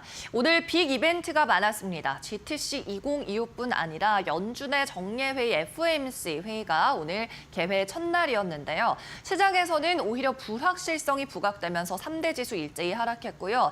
또 GTC 2025에서 젠슨 황 엔비디아 CEO가 한 기조 연설도 이 같은 하락 흐름을 되돌리기에는 역부족이었습니다. 특히 M7 기술주가 일제히 모두 하락하는 흐름 나타났고요. 그러면서 나스닥이 1.7% 급락 나왔습니다. 다우가 0.6%로 낙폭이 가장 적었고요. 또 S&P 500도 1% 넘게 하락하는 흐름 나타났습니다. 오늘 M7 주요 종목 가운데서는 테슬라가 5% 넘는 하락 나왔고요. 또 엔비디아도 GTC 2025 기조 연설 속에서도 3% 넘는 약세 시현했습니다. GTC 2025에서는 어떤 이야기가 있었을까요? 계속 반복해서 말씀을 드리고 있지만 젠슨 황 CEO의 키노트 스피치에서 블랙웰 울트라 올해 말에 양산한다는 이야기를 했고 베라 루빈도 베일을 걷었죠. 내년부터 양산한다는 이야기를 했습니다. 여기에 더해서 이 물리적인 AI, 로봇 AI에 들어가는 새로운 AI 시리즈 아이작도 발표를 했죠. 그리고 오늘 나온 경제 지표도 다시 확인을 해보겠습니다. 신규 주택 착공 건수 그리고 주택 공급 허가 건수가 발표가 됐는데요. 착공 건수는 이전 1월 대비해서 두 자릿수 상승 나왔습니다. 11% 오른 것으로 나타나서 양호한 지표가 공개됐는데 주택 허가 건수에서는 이전치보다 많이 줄어드는 움직임 나타났습니다. 145만 6천 건 허가된 걸로 나타났는데 이전 전월 수치는 147만 3천이었습니다. 그렇다 보니까 착공은 아직까지는 양호하지만 이렇게 향후에 공급될 주택 물량은 둔화될 수 있다는 점으로 좀 시사가 되는 모습이에요. 그리고 FOMC 회의 오늘 개회일이라고 말씀을 드렸습니다. 이 가운데 패드워치에서는 99%의 확률로 이번에 금리 동결이 나올 거다 이렇게 예측하고 있는데요. 금리 동결은 이제 시장에서 거의 기정사실화된 상황이고요. 내일 나올 연준 제롬 파월 의장의 발언 주목해 보셔야 되겠고 그리고 점도표도 확인을 해 보셔야 되겠습니다. 사실 연내 금리 인하가 몇 번이나 나올지 그 횟수를 주목해 보시면 좋을 것 같은데요. 지난해 12월에 있었던 FOMC 회의에서는 올해 금리 인하 횟수를 기존 4회에서 2회로 대폭 줄였습니다. 그런데 그 동안에 시장에 주어졌던 지표는 좀 엇갈린 흐름을 나타냈죠. 소비 같은 각종 경제 지표가 경기 둔화 우려를 나타내기도 했지만 관세 리스크 때문에 물가 상승에 대한 우려도 있는 상황입니다. 만약 연준이 이 가운데에서 경기 둔화 우려 쪽에 초점을 맞춘다면 금리 인하를 연내 더 할 수 있습니다. 그러면 지금 설정되어 있는 2회에서 3회까지 늘어날 수도 있는 거고요. 만약 반대로 트럼프의 관세 리스크 불확실성으로 인한 물가 상승 쪽으로 초점을 맞춘다면 금리 인하를 오히려 줄일 수도 있습니다. 지금 2번에서 연내 1회로 하향 조정할 수도 있기 때문에 어느 쪽으로 더 스탠스를 무겁게 두고 있을지 연준의 점도표 내일 좀 확인을 해보도록 하겠습니다.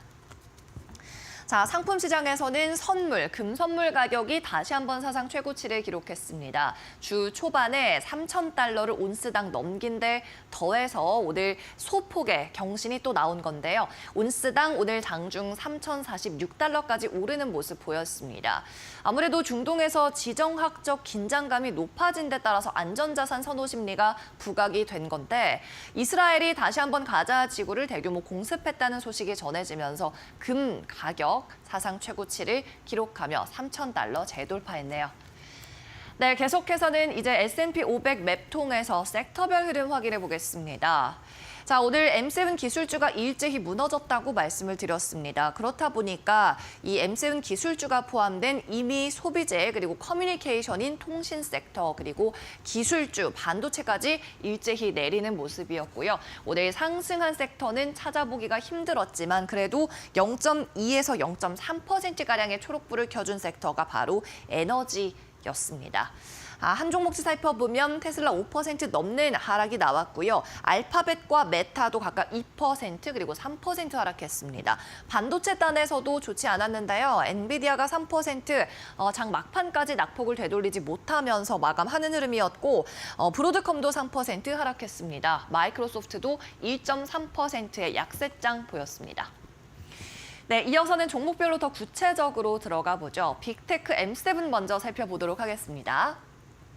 일제히 하락 마감한 M7 기술주, 먼저 엔비디아 오늘 장에서 가장 주목받았습니다. GTC 2025에서 키노트 스피치가 나왔지만 결국 주가는 하락으로 마무리된 상황. 오늘 기조연설에서 자동차 업체인 GM과 AI 같은 분야에서 협력한다고 젠슨항 CEO가 밝혔는데요. GM은 원래도 엔비디아의 AI 모델을 활용하고 있었는데 양사는 이번 협력을 통해서 공장의 설계나 운영에도 AI를 사용하고 또 자동차 하드웨어 일부에도 엔비디아의 AI 모델을 활용하겠다고 밝혔습니다. 네, 계속해서 테슬라입니다. 5%대 급락 나왔는데요. 테슬라는 경쟁사에서 신기술을 발표한 데 따라 매도세가 촉발이 됐고 또 월가에서도 줄줄이 목표 주가 하향 조정 나오고 있습니다. RBC 캐피탈이 5일자로 목표 주가 하향 조정했는데 기존 $440에서 $320로 낮췄습니다. 전기차 EV 제조 시장에서 경쟁이 심화되면서 테슬라의 주가 상승 제한될 것이다. 그리고 이익 모멘텀도 제한될 것이다라고 이야기했는데요. 테슬라 계속돼서 문제로 거론되고 있는 것 그리고 경쟁사로 거론되고 있는 것이 중국 업체들이죠. 테슬라의 자율주행 기능 FSD가 현재 요금 $100를 월 단위로 받고 있는데 이것이 $50까지 내년에는 낮아질 것이다라는 전망을 RBC 캐피탈이 내놨고요. 그리고 여기에 더해서 중국 시장과 유럽 시장에서도 점유율 20%에서 10%로 낮아질 거다라고 전망을 했습니다. 계속해서 다음 종목 살펴보시죠. 구글의 모회사인 알파벳입니다. 구글은 클라우드 보안 스타트업인 위즈를 인수한다는 발표를 했는데요. 위즈를 인수하는 규모는 $320억 육박하는 걸로 알려졌습니다. 구글 역사상 가장 큰 규모의 인수합병이 될 것 같습니다. 이 위즈 인수 이슈 같은 경우에는 지난해에도 나왔는데요. 구글이 $230억 규모로 인수를 제안했지만 위즈 측에서 이를 거절하고 IPO를 추진한 바 있었습니다. 그러나 상장에는 실패를 했고요. 트럼프 행정부로 정권이 바뀌면서 반독점 규제 관련해서 좀 완화될 거라는 이야기 속에서 기업들의 인수합병도 활발해질 것으로 기대되고 있습니다. 네, 계속해서는 빅테크 외 특징주도 살펴보시죠. 일반적인 종목들 먼저 상승 나온 비아디 보겠습니다. 비아디 4% 상승 나왔는데요. 급속 충전 관련한 신기술을 발표했습니다. 단 5분 충전을 해서 전기차로 400km를 주행할 수 있다는 내용을 발표했고요. 이런 내용이 전해지면서 홍콩 증시에서도 급등 나온 비아디, 뉴욕 증시에서도 4% 넘는 상승으로 마감했습니다. 1000kW까지 충전할 수 있다고 비아디 측에서는 이야기하고 있고요. 이건 휘발유를 충전할 때와 비슷한 속도로 충전할 수 있는 속도입니다. 네, 계속해서 팔란티어입니다. 4%가량의 약세 보였네요. 제프리스에서 자신들이 다루고 있는 종목 가운데서 밸류에이션이 가장 높다고 이야기했습니다. 제프리스에 따르면 팔란티어의 펀은 45배에 육박하는 상황이고요. 시장 수익률 대비해서 언더퍼폼 의견을 다시 한번 확인해줬습니다. 네, 계속해서 루시드 살펴보죠. 또 하나의 완성 자동차 업체입니다. 급등 나왔네요. 8.8%로 오늘 종가 마무리했고요. 모건 스탠리에서 루시드에 대해서 비중 축소였던 기존 의견을 시장 평균 수익률은 낼 것이다 라고 업그레이드했습니다. 루시드 같은 경우에는 AI 테마를 주도할 수 있는 핵심 주식이라고 모건 스탠리에서 평가하고 있는 상황이고요. 또 루시드는 현재 중국 업체와도 협업할 수 있고 서방 국가와도 협업할 수 있는 독특한 위치를 취하고 있다고도 분석했습니다. 네, 이어서 다음 종목도 보겠습니다. 피바디 에너지입니다. 미국과 호주에 가장 세계에서 큰 규모의 석탄 광산을 운영하고 있는 업체죠. 트럼프 대통령이 석탄 에너지로 생산 가능하게 허가하겠다는 내용을 개인 SNS에 올렸습니다. 트럼프 대통령은 그동안 급진주의자들 때문에 중국에서 석탄을 이용해서 대규모 경제 발전을 하는 것을 허용해 왔다고 하면서 이 석탄에 대해서 깨끗하고 아름다운 에너지라고 이야기했고요. 이 석탄 에너지로 이제 생산을 할 수 있도록 허가하겠다는 내용의 개인 SNS 포스팅이 올라오면서 6% 넘는 상승을 보였습니다.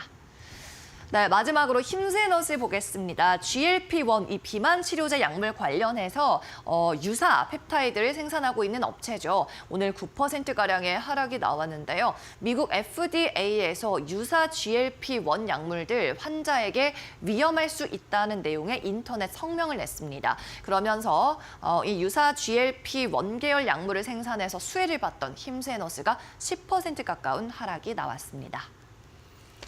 네, 이것으로 오늘 미국 증시 마감 상황은 여기까지 정리하겠습니다.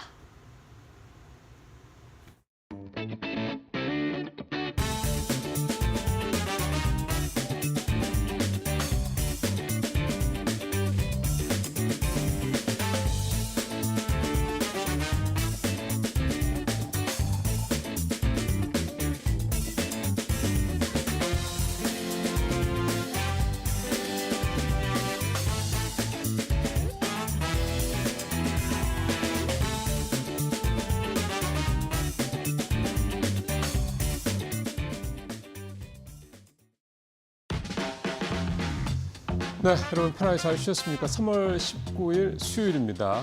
오늘 이데일리 신문에 나온 주요 내용들 살펴보겠습니다. 예, 사실은 오늘 이데일리 신문뿐만이 아니라 대부분의 언론들이 이 제목에서 보시는 것처럼 어제 거래소에서 벌어진 이 거래 중단 사태 이거에 대해서 자세히들 다루고 있습니다. 어제 오후까지만 해도 도대체 원인이 뭐야라는 거에 대해서 계속 여러 가지 얘기들이 많았는데 어제 저녁에 이제 거래소에서 원인에 대해서 이제 명확하게 설명을 좀 했고요. 한마디로 좀 종합을 해 보면 결국 이제 넥스 트레이드라고 하는 이제 대체 거래소가 이제 국내에 처음 이제 도입이 된 거죠.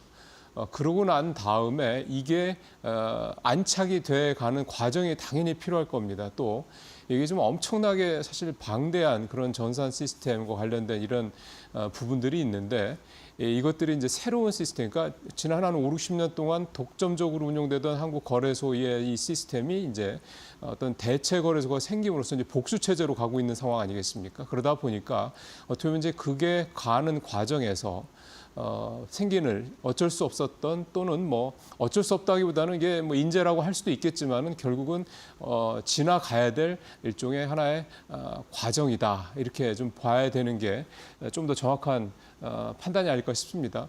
물론 거래가 7분이나 넘게 중단이 돼서 여러 가지 이제 문제들이 나중에 이제 나올 겁니다. 심지어 이제 소송도 생길 수도 있고요. 그럼에도 불구하고 새로운 거가 도입이 돼서 이게 자리를 잡아가는 데 있어서 필요한 불가피한 어떤 과정 중에 하나로 이해를 하는 게 좀 더 좀 현명하지 않을까 그런 생각을 하는데요. 거래소의 이제 사고 원인 관련된 내용을 설명을 하면 이제 조금 더 부연해서 설명을 드리면 이런 겁니다. 대체 거래소가 이제 새로 이제 시작을 하면서 새로 도입된 제도가 있습니다. 중간가 호가라는 게 있는데 이게 이제 기존 시스템과 이제 충돌이 벌어진 게 사고의 원인이다라는 거고 이 충돌이 벌어졌던 이유는 동양철권이라는 어제 이 종목에 갑자기 이제 거래가 엄청나게 몰리면서 사고가 이제 발생을 하게 좀 된 건데요. 새로운 제도하고 이 동양철관의 거래 과정에서 오류가 발생을 했던 거고 시스템이 전체 시스템이죠. 이제 이게 오류가 발생을 하니까 이제 거래를 중단시키는 이런 식으로 이제 자동적으로 연계가 됐던 그런 상황이 좀 벌어진 건데요. 일단 이게 이제 4월 앞으로 이제 당분간 계속해서 이제 주말마다 거래가 없는 주말마다 한국거래소하고 이제 대체거래소하고 이제 합동 점검을 하겠다는 그 사이에 이제 잡혀질 거라고 생각이 좀 드는데요. 일단 어제 거래소는 중단이 됐습니다만 또 대체거래소는 또 별 문제가 없었던 거거든요. 그러니까 뭔가 중간에 연계 과정에서 이런 문제들이 좀 발생을 한 거고 이런 것들이 이제 차근차근 하나하나 잡혀갈 텐데 앞으로도 이렇게 거래가 잠시라도 중단되는 상황이 또 발생을 할 수 있다라는 점도 전혀 배제할 수는 없다라는 점, 또 새로운 제도의 도입에 따른 불가피한 점이라는 점 이런 점들을 좀 감안할 필요가 있겠습니다. 그러면 이제 또 궁금한 게 동양철관이 어제 뭐 때문에 이렇게 거래가 몰렸던가 이게 또 궁금하실 것 같은데요. 동양철관이 이제 최근에 주가가 많이 올랐던 게 알래스카 LNG 프로젝트에 이제 이 시작이 되면 이 강관, 그러니까 이런 그 파이프를 연결하는 그 강관 같은 게 이제 대규모로 필요할 거기 때문에 그게 이제 우리나라 강관업소들 수요가 있을 것이다. 이런 어떤 얘기들이 계속 있었고 주가들이 많이 뛰지 않았습니까? 근데 이제 이걸 협의하기 위해서 이제 알래스카 주지사가 이제 국내에 들어온다고 그럽니다. 그러다 보니까 또 이 기대감이 커진 거죠. 이러면서 동양철권의 주가가 어제 엄청나게 몰렸는데 수요가 엄청나게 좀 몰렸는데 이 과정에서 이제 상황이 좀 벌어진 거고요. 거래가 제기되고 난 다음에 동양철관이 상한가를 기록을 했으니까 이제 굉장히 동양철관이 이 알래스카 주지사 오는 것 관련해서 시장에서 가장 큰 관심이 좀 몰렸던 종목이었던 모양입니다. 자, 두 번째 얘기는요.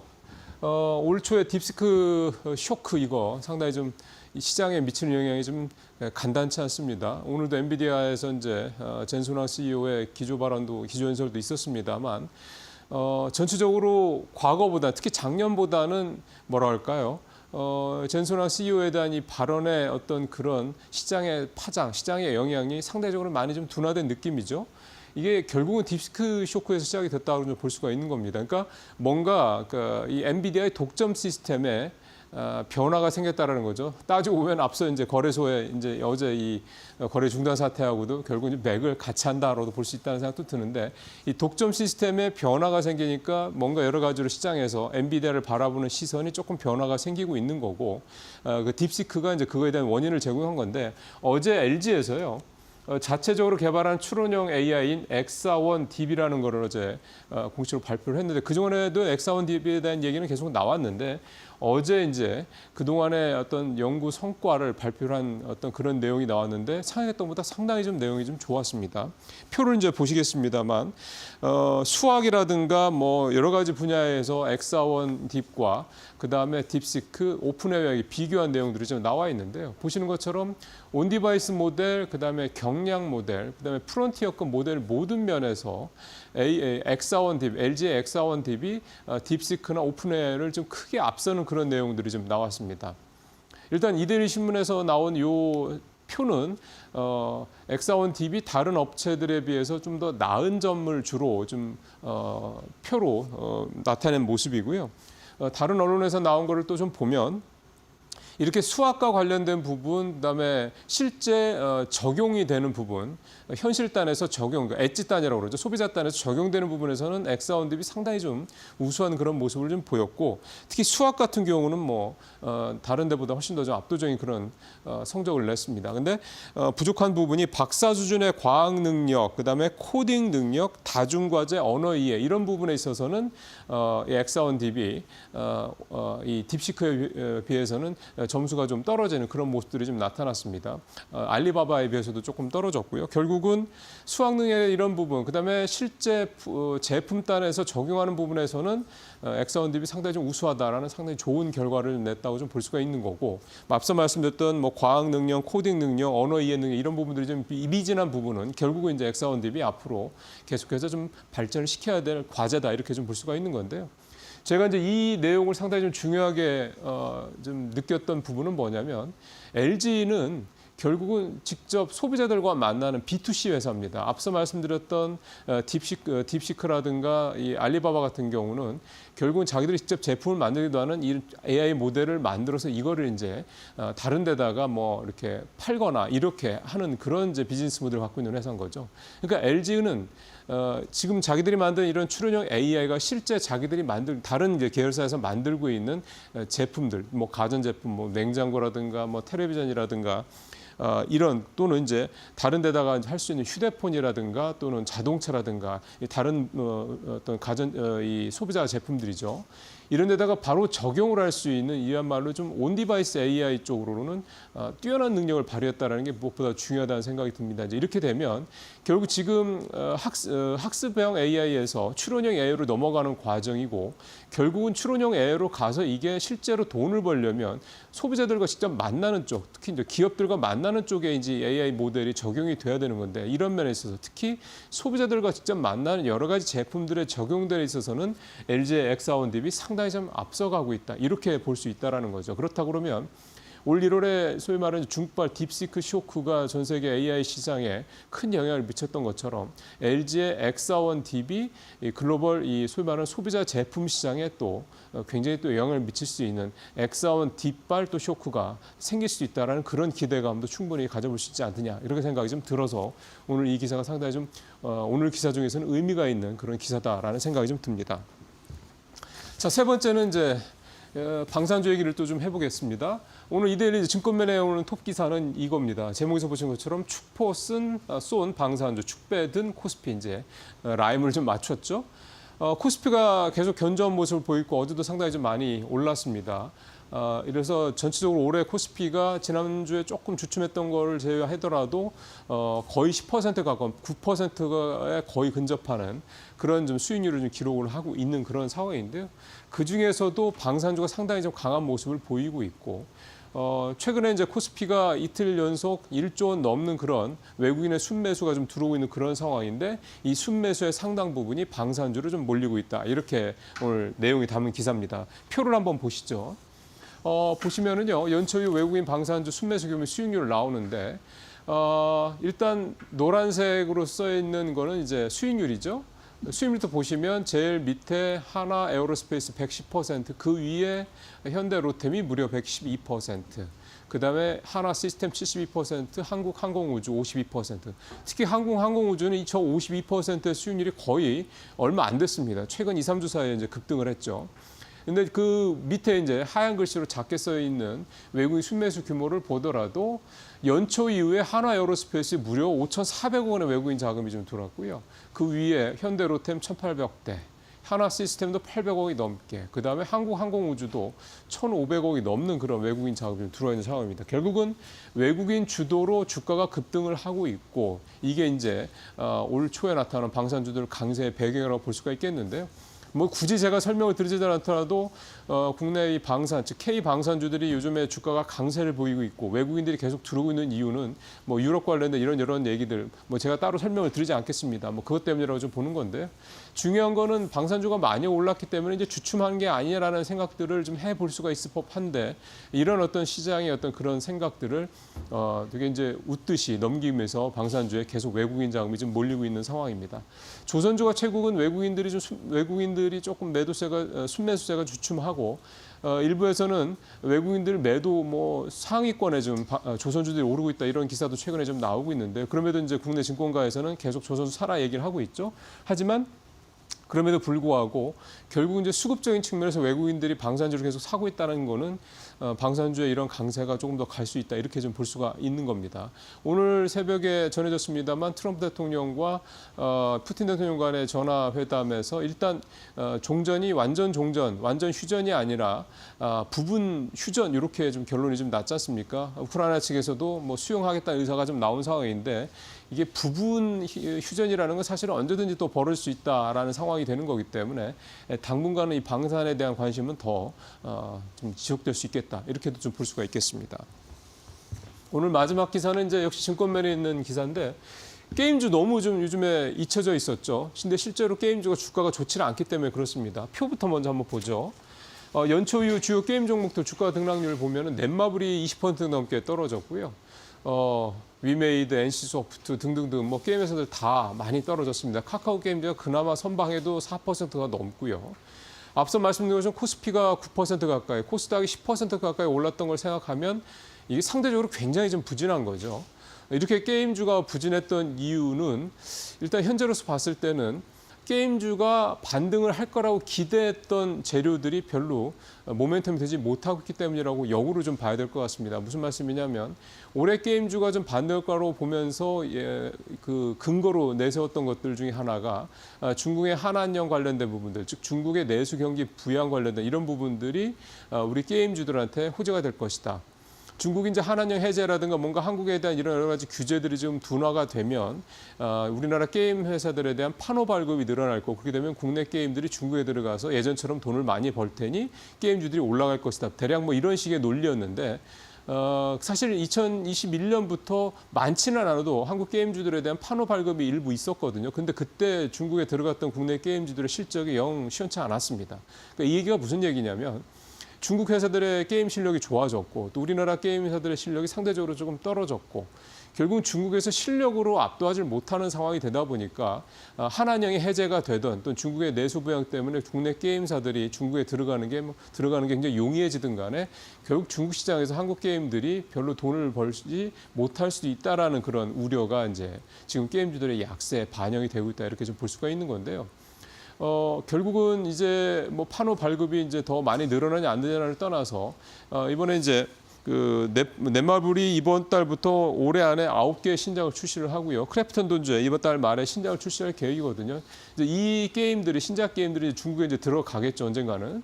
그럼 중국에 실제로 막 대단한 성과를 내지 않는다면 글쎄요. 결국 실력적인 측면 때문에 이 실적 때문에 이 게임주들의 반등은 당분간 또 조금 더 지연될 수 있다. 이렇게 좀 봐야 될 것 같습니다. 뭐 이건 사실 당연한 말씀입니다. 게임주가 가서 잘 팔려야지, 뭐 돈을 벌어야지 주가가 올라가는 거니까. 어쨌든 현재로서 게임주는 아직은 불확실성이 만연돼 있는 상황이다. 이렇게 좀 정리를 해볼 수가 있겠습니다. 뉴스브리핑 마치겠습니다.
네, 오늘 마켓 비하인드는 ETF 얘기를 좀 하겠습니다. 저희가 한 달에 한 번씩 한국투자신탁운용의 김경목 차장님 모시고 ETF 현장 시장 상황들 하나하나 살펴보고 있는데요.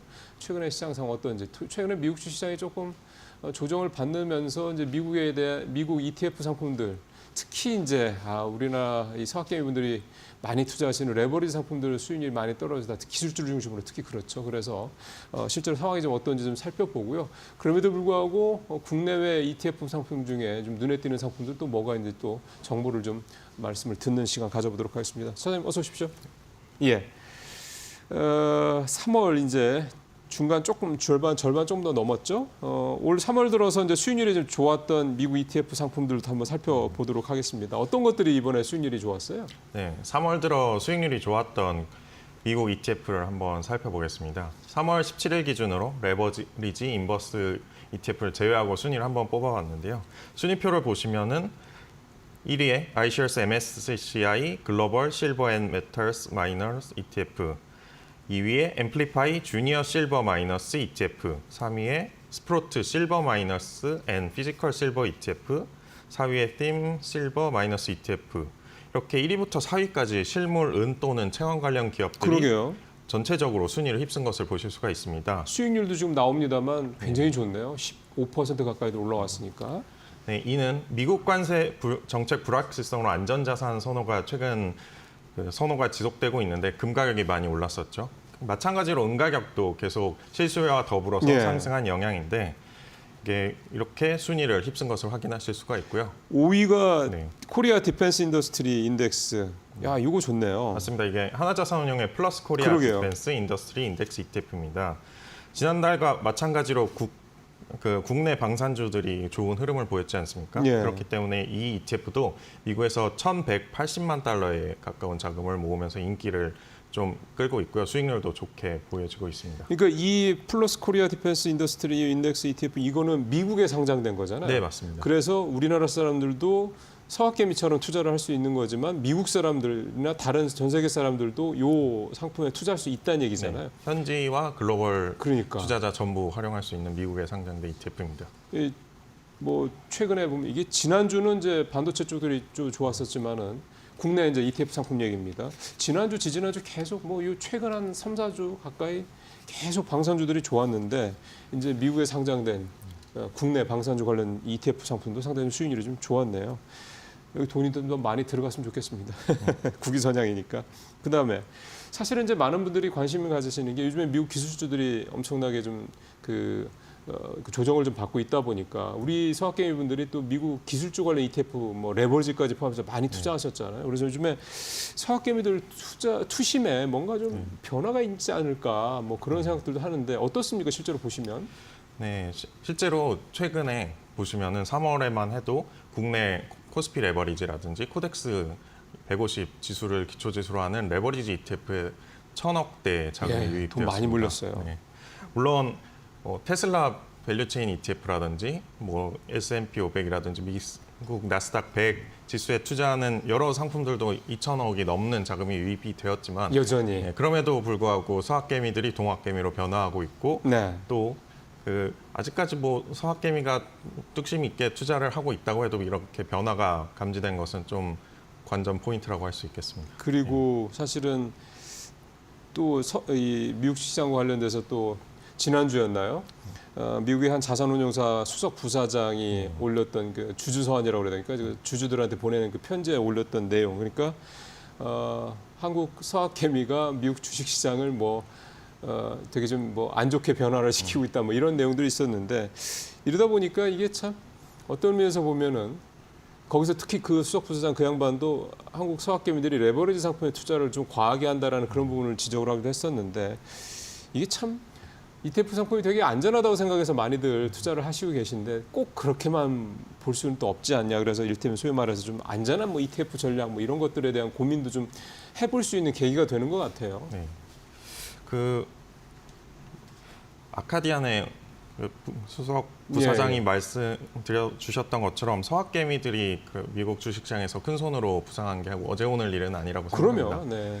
네, 이게 최근 서학개미들이 공격적인 투자로 시장의 변동성을 높이고 있다는 지적이 있는데 사실 그 규모를 봤을 때 실제로 서학개미 투자 금액은 163조 원으로 큰 금액이라고 할 수 있겠는데 실제 이거를 전체 비중이 얼마냐라고 봤을 때는 0.2%에 불과하기 때문에 그거밖에 안 돼요. 네, 이 지적은 사실 좀 과도하지 않나 이렇게 생각을 하고 있고요. 그 진짜 좀 그런 말씀 들어보니까 좀 그러네. 마치 우리나라 서학개미들이 미국 주식시장을 막 표현이 조금 그렇긴 합니다만 되게 오염시키고 있다라는 느낌이 들 정도의 표현이었는데 0.2%밖에 안 돼요. 네, 사실 전체적인 시장에서는 사실 미미하다고 볼 수 그러네요. 있고요.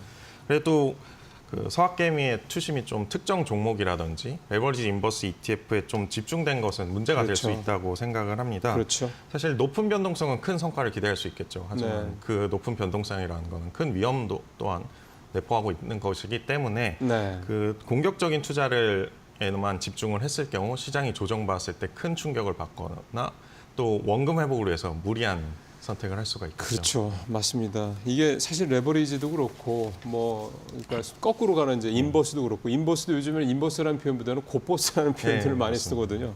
그러니까 결국 이제 인버스에 레버리지가 들어간 상품이 되는 거잖아요.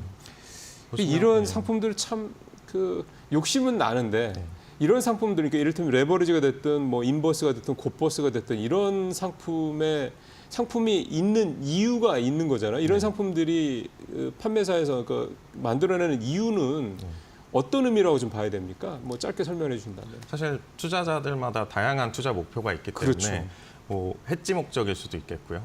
또 뭐 특정 종목이나 섹터를 더 좋게 봐서 더 큰 수익을 추구하기 위해서 그렇죠. 좀 일부 포트폴리오에서 활용을 해라 이렇게 그런 목적으로 출시를 했다고 보시는 게 더 맞을 것 같은데. 근데 이게 몰빵 상품은 네. 아닌 거잖아요. 네, 이거. 실제적으로 많은 분들이 이제 국내 증시다 혹은 미국 증시는 결과적으로 상향한다 해서 이렇게 몰빵하시는 걸 볼 수 있습니다. 그렇죠. 하지만 그 레버리지랑 인버스 ETF에 투자를 하실 경우 좀 고려해야 될 사항이랄까 문제점이랄까 하면은 예. 레버리지나 인버스, 뭐 고퍼스 ETF의 수익 구조는 일간 성과의 변동률의 레버리지라든지 인버스라든지 예. 고퍼스에 그렇게 수익 구조가 짜여 있거든요. 그게 무슨 의미예요? 그러니까 기간 성과를 찍어놓고 내가 1월부터 12월까지 투자를 해서 이 기간 동안 지수가 얼마나 상승했는지 혹은 하락했는지에 대한 뭐 레버리지 수익이 아니라 하루 오늘 2% 올랐다 그러면 4%가 오르고 내일 3%가 빠졌다 그러면 6%가 빠지고 하루하루 이렇게 누적되기 때문에 실제적으로 봤을 때 기초 자산은 좀 올랐다고 하더라도 실제적으로 ETF는 손실이 된다든지 그런 경우가 발생할 수 있기 때문에 너무 레버리지 인버스를 장기간 투자한다던가 집중 투자하는 것은 좀 많이 위험하다 이렇게 말씀드리겠고요. 그러니까 뭐 2배수 레버리지로 했을 때 네. 예를 들어 10%가 올랐으면 그 레버리지가 20% 수익률이 나는 게 아니고, 그죠? 거꾸로 10%가 하락을 했다면 그게 뭐 2배짜리 레버리지 인버스 상품이라면 고버스 상품이라면 마이너스 20%가 아니라는 말씀인 거잖아요. 하루 보면 맞지만 그걸 기간으로 누적했을 때 보면. 변동성이 커질 경우 지수는 고만고만하게 박스권에서 유지를 할지언정 레버리지나 인버스 ETF는 높은 변동성으로 원금이 감소하는 손실될 효과를 가능성이 크다. 그렇게 연출될 수도 있습니다. 그러니까 그냥 상식적으로 생각하면 내가 10%가 빠졌다가 그 다음날 10%가 다시 반등을 하면 그러면 똔똔하냐. 네. 뭐 그렇게 생각을 하는데 이 레버리지 상품, 그다음에 고버스 상품 같은 것들은 절대 그렇지 않다라는 네. 거잖아요. 그리고 또 한 번 손실을 기록하게 되면 그 손실을 원금을 복구하기 위해서는 뭐 10% 빠진 그렇죠. 거면 10%가 오른다면 원금이 아니기 때문에 예. 더 높은 수익률을 기록을 해야 원금을 찾을 수 있고 그렇기 때문에 장기간 투자하는 것은 좀 추천드리지는 않습니다. 이게 복리 효과가 우리는 플러스만 생각을 하는데 마이너스 복리 효과도 있다라는 거를 감안을 하셔야 되니 참 이게 레버리지 상품은 참 그가 시장에 진짜 명확하게 방향성이 있을 때 하시지 않으면 정말 위험할 수 있다라는 거를 사실은 다시 한번 말씀드리겠습니다. 자, 미국 ETF 시장 그렇다 그러면 우리가 전에도 말씀드렸던 것처럼 ETF라는 상품이 개별 상품보다 좀 더 안정성이 높기 때문에 이걸 이제 투자를 하는 건데 지금 미국의 시장 상황이 이렇게 좀 변화하고 있는 상황에서 ETF 투자 전략, 미국 ETF 투자 전략을 좀 어떻게 가져가면 좋을까요? 네, 최근 미국 증시가 트럼프의 관세 정책 변동성으로 최근 급등락을 많이 보이고 있는데 그러니까요. 이게 경기 둔화 우려뿐만 아니라 정책 변동성과 더불어 경기 침체 용인 발언까지 하면서 네. 조정 국민에 돌입을 한 건데 재밌는 점은 트럼프 대통령이 관세 정책에 대한 언급을 안 할 때마다 그 무역 전쟁 우려가 완화되면서 내수세가 유입되어서 반등하는 모습을 보이고 있습니다. 예. 그렇기 때문에 이렇게 장기적으로 봤을 때 또 트럼프 행정부의 관세 정책이라든지 예. 연준의 금리 인하 대응 가능성 등 변수가 많지만 우리는 그러면 이런 많은 변수 상에서 어떻게 대응을 해야 될까 그렇죠. 할 때 모든 사람들이 원하는 건 바닥에 사서 천장에서 팔길 원하잖아요. 그렇죠. 네. 그런데 오마의 현인 워렌 버핏조차 나는 시장을 예측할 능력이 없다 이렇게 말씀하셨던 맞습니다. 것처럼 네. 일반 투자자도 크게 다르지가 않겠죠. 그렇기 때문에 우리는 조급해하지 않고 긴 호흡으로 대응을 해야 할 텐데요. 중장기적으로 미국 증시는 우상향을 이어갈 것으로 거의 확실시 되기 때문에 네.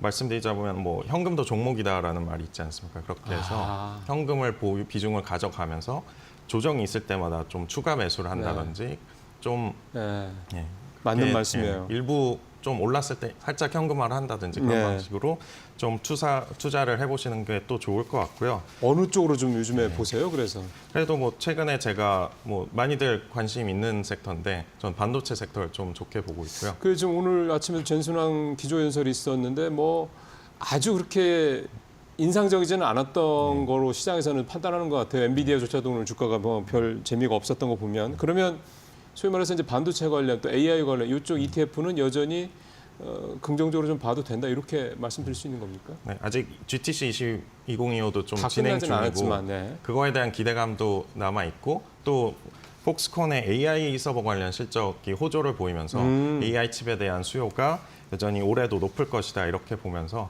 반도체 관련 ETF에 대한 관심을 계속 유지해도 좋으실 것 같습니다. 사실 국내 반도체 요즘에 ETF 상품들 지난주에 제가 이제 매주 월요일마다 뉴스 브리핑할 때 전주에 이제 그 펀드워치라고 그래서 ETF 상품들 그 수익률 순위 매기는 걸 하거든요. 지난주가 1위가 이제 반도체 관련 종목들 ETF들이었어요. 1위부터 5위까지 다 차지했을 정도였으니까. 그러니까 좀 차장님 말씀하신 대로 역시 반도체 관련된 부분에서는 여전히 AI 이게 계속해서 지금 투자가 일어나고 있기 때문에 유효하다 이렇게 봐야 되겠고. 앞서 이제 은 얘기 우리 했잖아요. 그래서 은 ETF가 지난주에는 수익률이 3월 들어서 좋았다. 근데 사실 금값이 계속 오르거든요. 그리고 우리 금 얘기도 한번 했었는데 금 관련 ETF 상품 여전히 금 관련 ETF 상품도 긍정적으로 좀 바라봐도 좀 될까 싶은데 어떻습니까? 지금 그 새로 신규 매수자 입장에서 봤을 때 말이죠. 최근 미국 금 수요가 증가하고 있죠. 이게 그러니까요. 팬데믹 이전에 비해도 크게 급증하였는데 이게 온스당 3,000달러를 돌파하는 등 고공행진을 이어가고 있습니다. 네. 이게 귀금속이 관세 우려감뿐만 아니라 트럼프 정책 불확실성 등으로 혹은 글로벌 경기둔화 우려로 이렇게 금융시장 변동성이 확대되면서 안전자산 선호 심리가 강해진 영향인데 네. 많은 투자자분들이 금 상승세가 지속될지 아니면 지금이라도 투자해도 괜찮을지 이렇게 많이 궁금해하시는 걸로 알고 있습니다. 네. 그래서 저는 장기적으로 볼 때 금 투자는 긍정적으로 보고 있습니다. 예. 예, 과거를 보면 경제 위기와 함께 유동성이 확대되었을 때는 금에 대한 수요 또한 확대되면서 장기적으로 상승세를 보여왔기 때문인데요. 네. 또 이렇게 금 수요뿐만 아니라 중국 리테일 투자 수요라든지 세계 각국 은행의 금 매입 수요 또한 여전히 탄탄한 만큼 금 투자 매력이 여전히 유효하다 이렇게 말씀드릴 수가 있겠습니다. 예. 단기적으로 많이 상승해서 부담스러울 수도 있으시겠지만 네, 최근에 금치 프리미엄이 축소되었지 않습니까? 맞아요. 그래서 네. 신규 투자자의 경우에는 더욱더 긍정적인 요인이라고 볼 수 있겠습니다. 김치 프리미엄은 정말 좀 억울하죠. 네. 들고 일단 시작할 때부터 뭔가 좀 페널티를 먹고 들어가는 거잖아요. 네. 1, 2점 벌써 주고 들어가는 것 같은 게임이 되는 건데. 자, 이제 이 정도 미국 쪽 얘기 좀 하고 이제 국내 쪽 얘기를 좀 돌아보겠습니다. 3월 들어서 수익률이 가장 좋았던 우리나라 ETF 상품 한 탑 5 정도 한번 찾아볼까요? 예, 3월 17일 기준으로 레버리지와 인버스 ETF를 제외하고 수익률을 한번 뽑아봤는데 네. 순위를 한번 보시면은 네. 아, 나오네요. 네, 1위에 타이거 우주 방산, 2위에 플러스 K 방산, 3위에 플러스 글로벌 방산, 4위에 소울 K 방산, 5위에 플러스 우주항공 예. 앤 UAM. 이렇게 참. 보시는 것처럼 1위부터 5위까지 우주 방산 테마가 싹 순위를 휩쓸었습니다. 압도적이네요. 네. 이게 방산주는 그 도널드 트럼프 미국 대통령과 예, 예. 젤렌스키 우크라이나 대통령의 정상회담도 파행되었고 각 유럽 국가들이 방위비를 증액하는 계획으로 이게 그 방산주들이 큰 폭의 상승세를 보이고 있기 때문인데요. 예. 이렇게 ETF도 관련 ETF도 순위권을 휩쓰는 것으로 나타났습니다. 예, 이게 진짜 이제 다음 달에 이제 4월 달에 이제 차장님 모셨을 때도 또 이렇게 국내 ETF 상품들 요 내용들이 또 주가 될지 한번 좀 보겠습니다. 우리 쪽에서 혹시 차장님이 좀 관심 있게 좀 이제 지켜봐야 될 ETF 섹터? 혹시 요즘에 앞서 반도체 얘기는 긍정적으로 좀 보셨는데 또 다른 섹터 좀 보시는 데가 있어요? 네, 또 뭐 우주 방산 섹터가 아주 여전히 좋을 거라고 뭐, 여전히 좋을 거라고 생각을 하지만 새롭게 관심이 필요한 섹터는 뭐 앞서 말씀드린 또 것처럼 반도체. 또 똑같이 반도체와 화장품입니다. 화장품. 네. 네. 얘기 좀 들어볼까요? 화장품은 네. 어떻게 보시는 거예요? 네, 먼저 화장품은요. 그 K뷰티가 전 세계에서 돌풍을 일으키고 있지 않습니까? 네. 그렇기 때문에 아마존이라든지 큐텐 재팬 등 온라인 이커머스들도 앞다퉈 국내 화장품 브랜드를 모셔가고 있습니다. 그리고 특히 지난해에는 미국향 수출액이 네. 프랑스를 넘어서 한국이 1위를 차지했습니다. 네. 이렇게 그 K뷰티는 큰 성과를 내고 있는데 아모레퍼시픽이라든지 LG생활건강 등 대기업도 이렇게 기세가 올라오고 있고 코스맥스라든지 한국 콜마드 화장품 ODM 업체들의 실적 성장도 두드러지면서 K뷰티의 글로벌 모멘텀이 이어질 것이라고 보고 있습니다.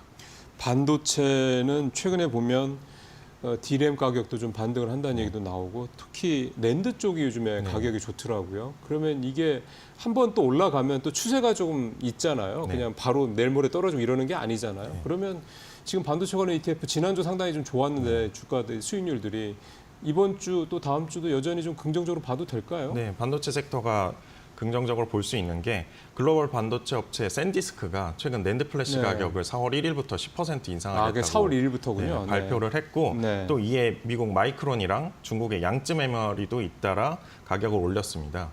아직 하이닉스와 삼성전자는 대응을 하지 않았는데 글로벌 네. 1, 2 업체인 만큼 가동률을 확대하고 가격 인상에 같이 참여할 확률이 높아지고 있는데요.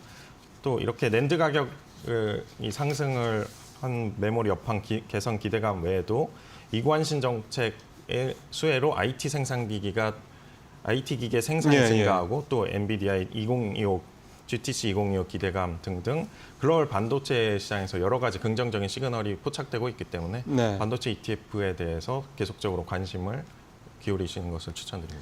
예, 화장품은 워낙에 많아서요. 사실 참 개별 종목 투자하기가 좀 만만치 않은데 화장품 같은 경우 특히나 좀 ETF 상품을 이렇게 몰아서 하는 상품들을 한번 생각을 관심을 가져주면 개별 종목 투자보다 조금 더 편하시지 않을까 생각됩니다. 짧게 지금 저희가 한 1분 정도 1분도 채 안 남아서 짧게 중국 그 ETF 상품 중에서 왜 그 대형 기술주들 쪽 네. 있잖아요. 항생테크주들이 좀 많이 올랐는데 짧게 이 중국의 이 기술주 관련 ETF는 괜찮습니까? 지금 어떻습니까? 들어가도 되겠습니까? 네, 이게 딥시크 충격으로서 중국 AI 네. 기업들에 대한 재평가가 이루어지고 있는데 사실 AI 최강국은 미국이라고는 그렇죠. 보고 있지만 그래도 인적 자본의 규모라든지 데이터의 집약성 그렇죠. 그리고 또 저임금 노동 등 다양한 측면에서는 중국이 오히려 미국을 앞서는 부분도 있기 때문에 네. 이렇게 중국은 폭발적인 AI 성장을 이어갈 것으로 보고 있고요. 네. 뭐 또 중국의 반도체 굴기가 성공적으로 이루어지고 있고 양자 컴퓨팅도 전략적으로 육성적일 뿐만 아니라 글로벌 친환경차 밸류체인 또한 중국에 예. 이미 완성이 되어 있고 로봇 산업도 국산화가 예. 착실히 진행되고 있는 만큼 또 17일에 중국 네네네. 종합 소비 진작 종합 대책이 발표되는데 네. 거기도 내수 뿐만 아니라 증시 부양 정책도 같이 맞아요. 포함된 만큼 네. 중국 기술주 ETF뿐만 아니라 중국 증시 전반에 대한 기대감도 계속해서 커져가고 있는 상황이라고 할 수 있겠습니다. 예. 다음 달에는 중국 쪽 ETF 상품들 상황도 한번 좀 살펴보면은 우리 시청자분들께 투자하시는데 도움이 좀 많이 되지 않을까 싶은 생각이 듭니다. 자, 사장님 오늘 말씀 잘 들었습니다.